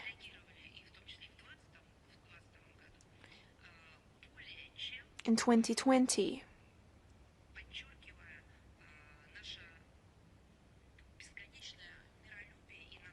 we have highlighted our peaceful approach and readiness to cooperate. And we have done this truly understanding, as the Minister of Foreign Affairs of the Russian Federation said, that they will get tired. And then we will take subsequent measures. No one has made hasty decisions. No one tried to take it out on someone, trying to apply to companies or to a particular person any kind of measures that could be seen as tactics of burnt soil as a response. To try to act out. No. Always there were responses, they were targeted, and they were trying to make it, not to make it worse for them, but to make it better for us, when they've truly tried to make it as bad for us as possible. But if despite all our patience, despite our peaceful approach and our orientation to cooperate, they will take these measures to steal assets. The response will be painful. What kind of response will it be? That's the competence of the relevant authorities. Thank you. Balt News, please. Hello, Ms. Zakharova. I have a question about Budapest. Well, but since the summit is cancelled, but I would like to ask you another question. We have just received the news from the Ministry of Foreign Affairs of Estonia. They are working on the 20th sanctions package. Quite often I notice that it's the Baltic countries announce new sanctions against Russia. They are acting even more aggressive than EU countries, which is strange because taking into account our region and territories that are close to each other, it would be much more useful for them to develop relations with our country. What can you say about it?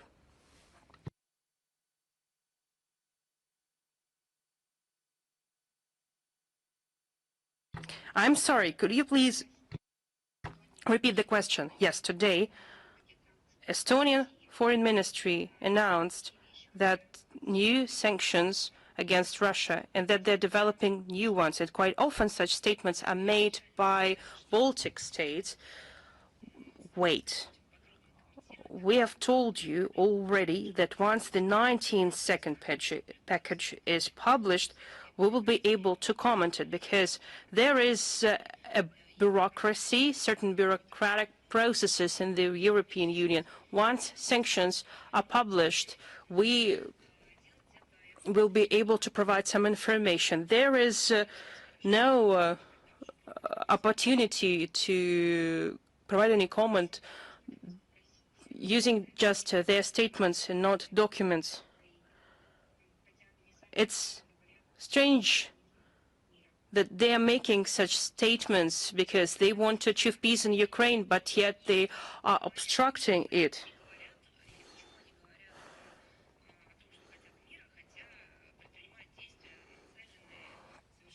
They are taking action to reach quite the opposite.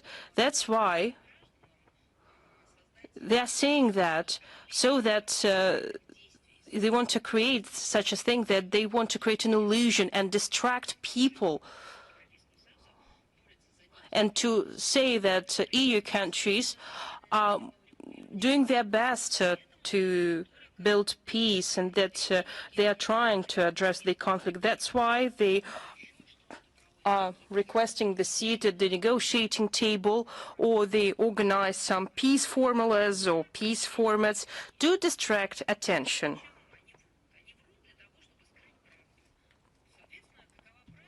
They are doing that to hide the truth, because you have already answered your question. They are doing that in order to escalate the situation. They have made a wrong bet. They have made a bet on Ukraine. They are doing that in order to inflict a strategic defeat on Russia. What's the purpose for that? Because peoples of the European Union do not need it, but nobody asked their opinion. Once parties are trying to convey this message, these parties are marginalized, they are eliminated, they are deprived of the opportunity to state the obvious. But if people want to cast their vote at the elections and to vote for those who want to explain that the current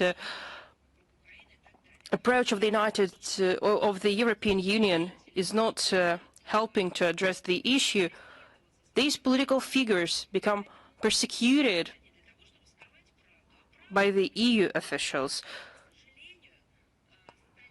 The truth is that, unfortunately, for centuries, Russia hasn't been portrayed as an equal and full-fledged partner.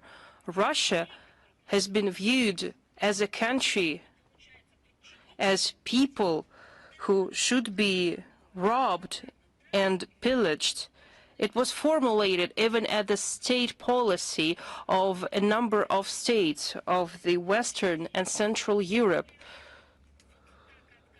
Today they are not openly writing about that, but I believe that this phrase inflicts a strategic defeat on Russia perfectly describes their intentions and desires.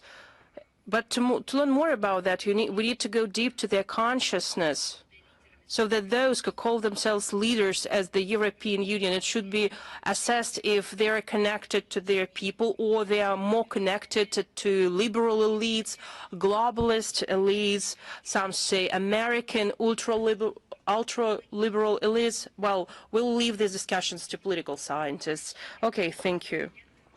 Lenta.ru. Hello, Ms. Zakharova. We have only one question for you. Recently, the president of Belarus, Lukashenko, stated that he is ready to sign a huge deal with the United States. What Russia thinks of the intensification of U.S.-Belarus contacts, and what role Belarus plays in the normalization of the Russia-U.S. relations? I wouldn't like to repeat myself, but again, I wouldn't like to be reprimanded for not saying about it at the briefing. Belarus is our closest strategic ally.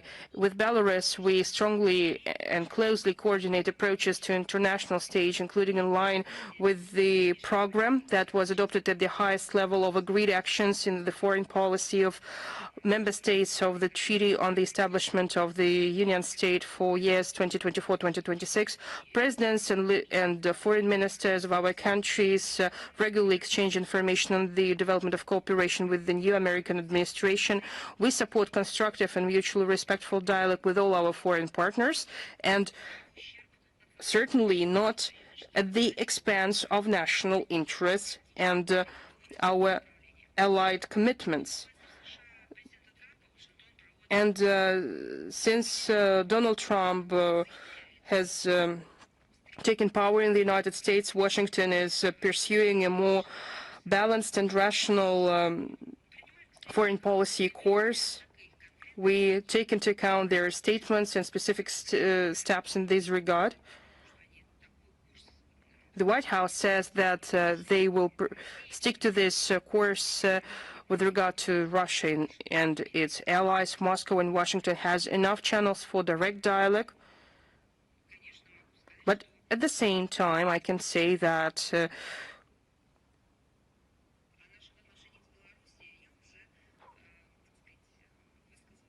I have provided already my information about relations between Russia and Belarus, and if you have no questions, I would give the floor to another journalist. Thank you. Thank you. News.ru, please. Hello, Ms. Zakharova. Armenia continues the series of arrests of opposition leaders. Samvel Karapetyan was arrested. The mayor of Gyumri was arrested. Opposition says that police officers took illegal actions and they are working at the order of Nikol Pashinyan, which is completely illegal. Does it present a threat to the democracy and development in the region? We closely follow the situation in Gyumri. It is the second largest city of Armenia. 102nd Russian air base is based there, as well as the Consulate General of Russia, branch office of Rosotrudnichestvo.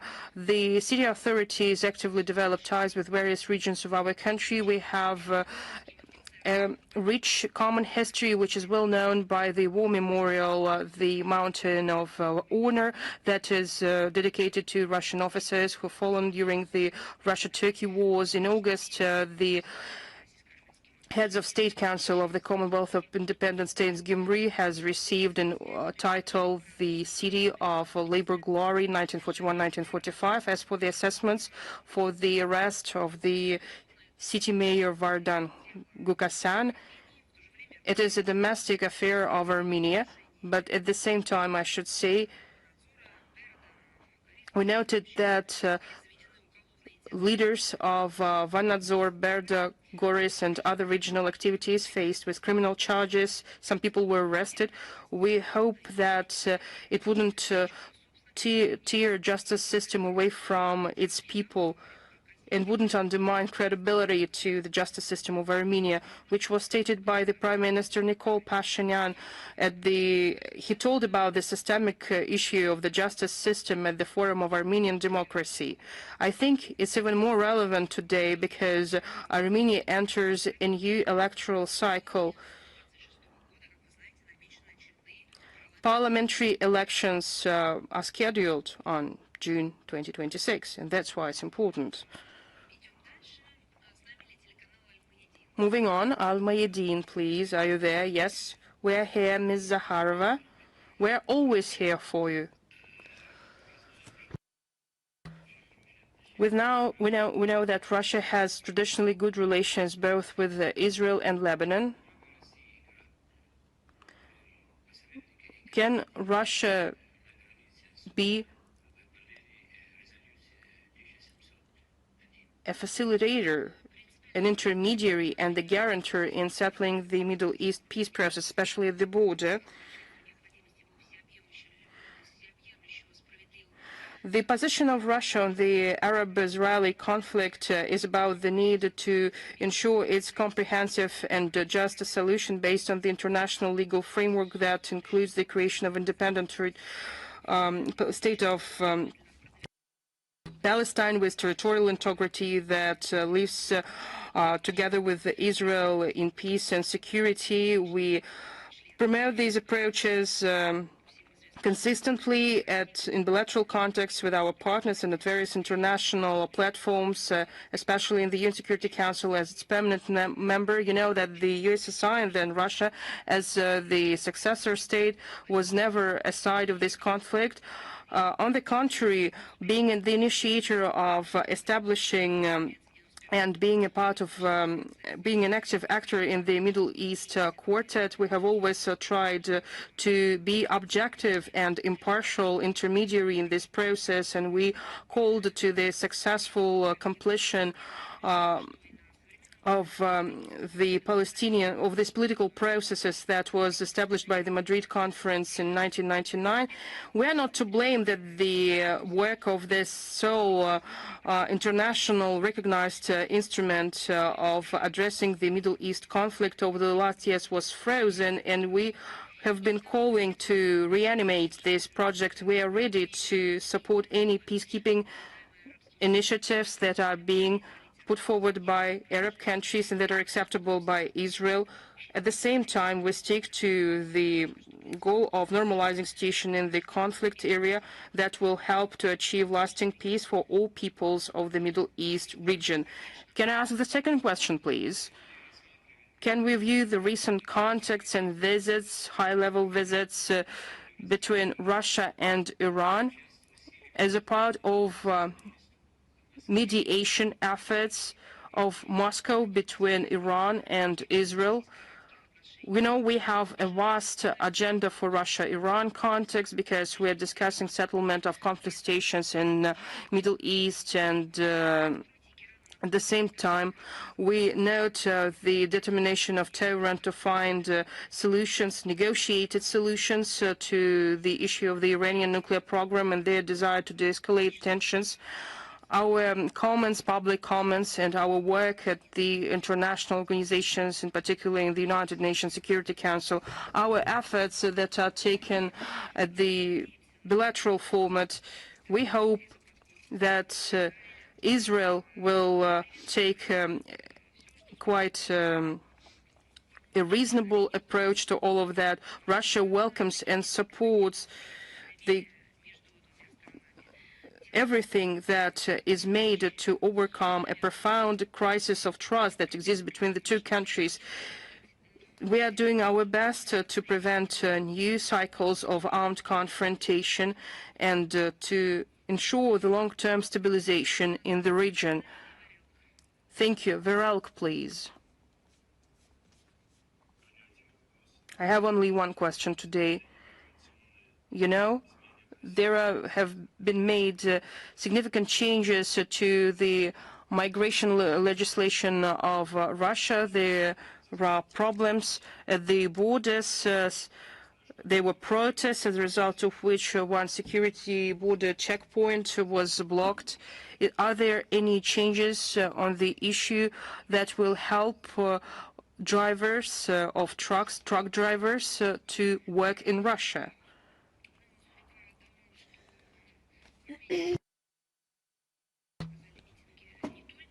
Well, you mentioned that protests take place and they involve truck drivers and other persons. I believe that migration is not the only problem.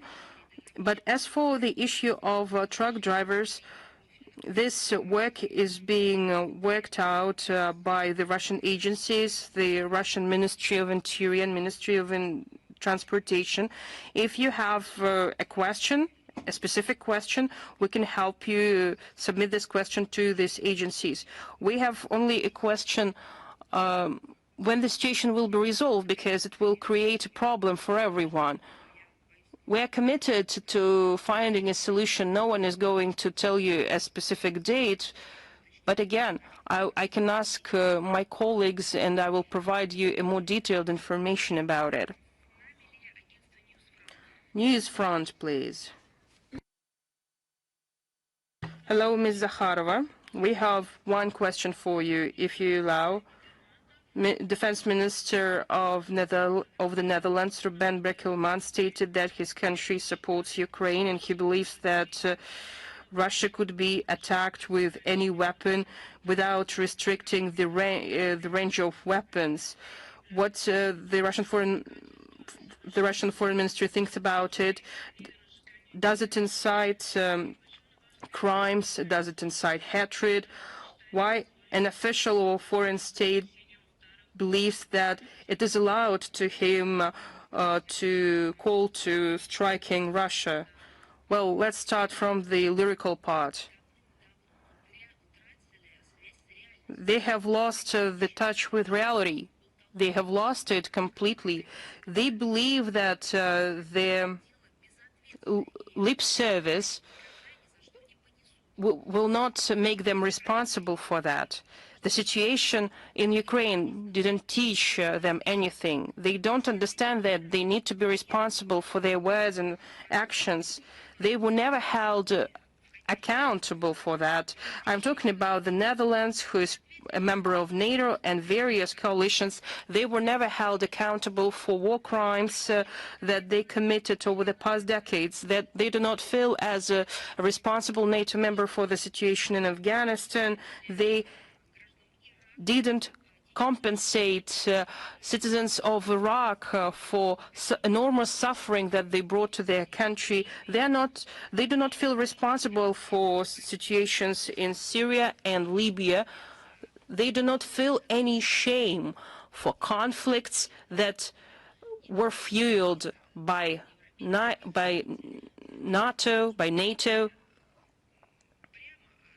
that were fueled in Europe. In particular, NATO countries fueled the conflict in Ukraine. And as for Yugoslavia, it was a direct aggression of NATO. They were never held accountable for that. And this impunity makes them feel that everything is allowed for them, that they can tell whatever they want, and they are treating their citizens in the same way, and they believe that any statements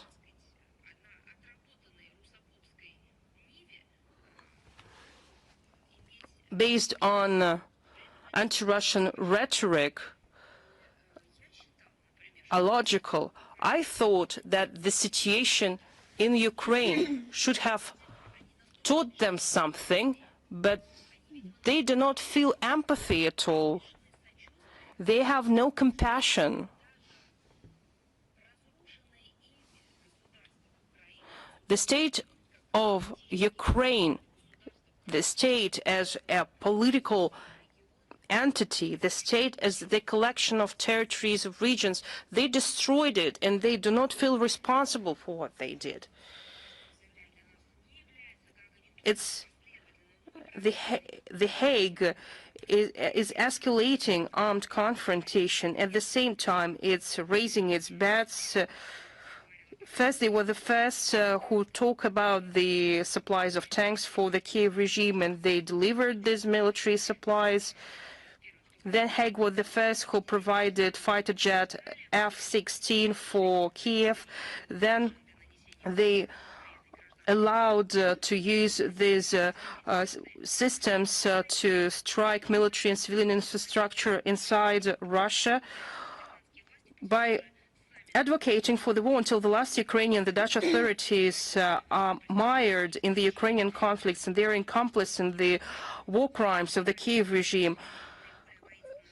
Today, few doubt that it's the European Union and its belligerent members like the Netherlands who pump Ukraine with weapons and who incite Ukraine to continue combats are the main obstacle to the settlement of the crisis. At the same time, we see how the situation affects the White House, how they're trying to influence the White House in order to prevent the negotiating process and peace process through political and diplomatic means. And by threatening their citizens with the Russian threat, the Brekelmans and Dutch politics try to cover their own failures on all directions that are actually very sensed by ordinary Dutch people. And this is further proved by the official statistics of the National Bureau of Social and Cultural Planning of Netherlands. So I will respond to Brekelmans I will respond to his rhetorics with figures. 59% of the Dutch believe that their country is going in the wrong direction and do not believe in the ability of the current authorities to effectively resolve the key issues in the socio-economic sphere. So Breckelmans and his colleagues should have more time and attention for their own issues instead of instigating anti-Russian hysteria. They should not resort to nationalism and Nazism, and they should not resort to racist practices that for a lot of Western officials have turned into a maniac idea. Thank you. Thank you. Is the voice of fatherland with us? Good afternoon, Madam Zakharova. We have 2 questions, if you allow. Of course. The U.S. has frozen a lot of Russian assets. Are there any negotiations on their return, and if they aren't unfrozen, could we ask for Alaska back as part of the debt? What about you? Could you ask that? No. I don't mean the basis, just you personally. You're a public organization. Do you have the powers? Do you have enough willpower to do it? Or you think that you should delegate it? Will you do it as a public structure?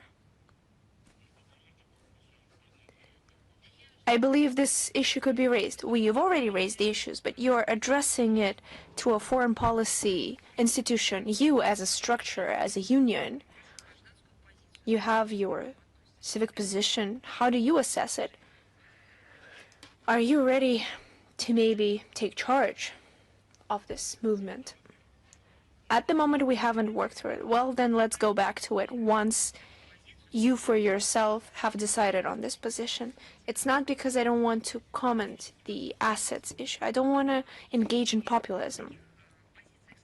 If you occupy these positions, that means they are not an empty sound to you. So perhaps you should be able to formulate your own civic position, and then we can discuss it. As for assets and the reaction on the robbery of assets, I've already devoted at least 3 briefings to it, so feel free to quote me on that. No matter where these assets are taken, where our buildings are taken, we always respond accordingly. And the U.S. under Obama, when he left in 2016, also took a lot of objects that fell under diplomatic immunity, and they received reciprocative measures. And I believe that you understand that any such measure receives a responding step.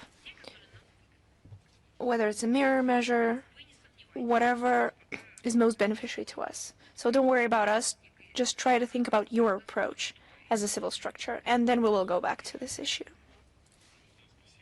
Thank you. And the last question. How does the Russian Foreign Ministry assess the effectivity of public diplomacy of Russia over the last 2 years? Do we manage to present our position to the world society despite limitations in Russian mass media? You see, assessing the work of the public diplomacy should fall on you and not on us. It should fall on the public, on the authority organs. We can only present information on what we're doing. As for our work, it's very widespread. We use a lot of instruments, and I speak about us as the agency. We present information in a timely manner. We shed light in mass media. We have already perfected digitalized diplomacy. We have taken leading position among other agencies, even according to the monitoring reports. We have been working on all tracks of this public diplomacy. There are large-scale events, conferences, symposiums, roundtables, of course, all this with digital support, not only aimed at the audience of those gathered there, but also for the widespread audience, on presenting these ideas through internet. So we publish, we respond, we conduct crisscross events. We try to combine the historic issue with the modern technologies and opportunities, and I take pleasure in sharing concrete figures, facts. We're always open to constructive criticism because we consider it as proposals, as advice. If you have anything to present as your advice, we will take it into account. As for whether our voice is heard, I've just shared today how a citizen of Italy has published a book in his own language. And he's not alone. This book was published with the cover that on the first page, despite the fact that it's devoted to Ukraine, I was put on the cover, and the author described it that our information work was his source of inspiration to write the book around the events in Ukraine. So tomorrow we will present another book of an Italian author. Just recently I recorded an interview to 2 public officials who are bloggers with millions of subscribers. This is just daily routine. The interviews of Minister of Foreign Affairs gained millions of views. Statements of our representatives at the UN bodies are heard around the world. We publish articles. Our materials on social media accounts of the Russian Foreign Ministry are quoted for people all over the world. So once again, we continue to move forward. We continue to develop, to grow, using any opportunities we have. Thank you so much. Thank you. Is author E with us? Yes. Good afternoon, Madam Zakharova, Ruslan Pankratov, author E. We only have one question today, and it's quite unusual. See for yourself, in the Cameroon segment of the TikTok network, there was a video where the Russian president is speaking in support of the opposition candidate in the presidential election of Cameroon. How could you comment on that? First of all, I would like to say that yes, indeed, in the Cameroonian segment of TikTok, they had a deepfake made video showcasing the president of Russia who apparently supports the opposition candidate. The elections took place on the 12th of October. This quite simple, yes, blatant fake, which was made using artificial intelligence and was thrown in the Cameroonian digital sphere before the official results were published.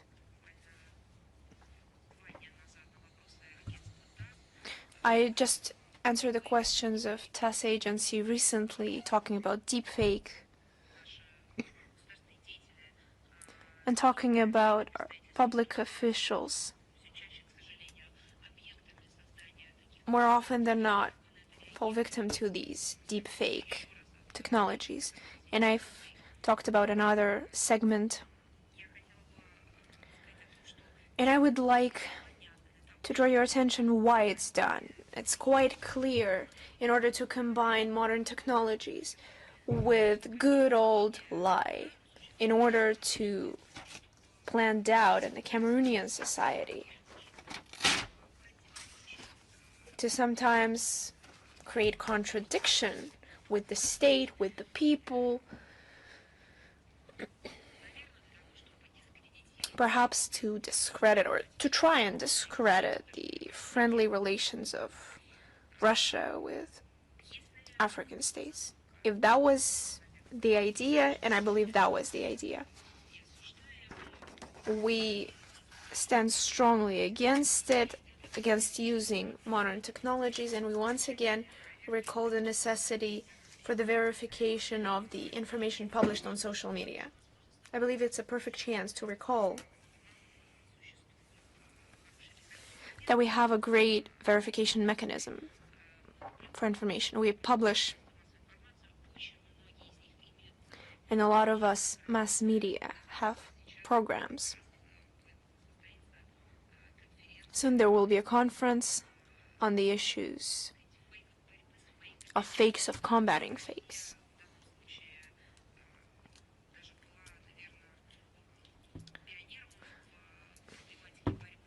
And I believe Russia was a pioneer in combating this evil.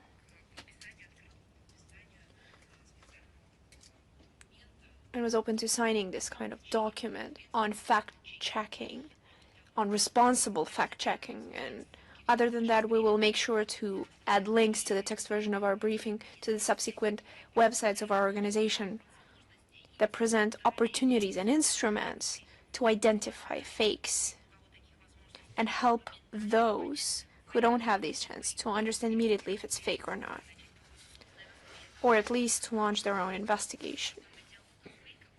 So the dialogue on fakes, it's not just a conference, it's profound work that's been conducted, and it hosts under its wings representatives of many countries, journalists, investigators, shares best practices, shares situations and experience on identifying fakes, technological new developments, and we're preparing to participate as the Minister of Foreign Affairs in this conference, in the dialogue about fakes, which will take place for the third time in our country. And the second time there will be a strong international component, and we will talk about it more detailed later on. That's very useful information and a great work. Thank you. Thank you so much, and we will see you next time. I wish you all the best.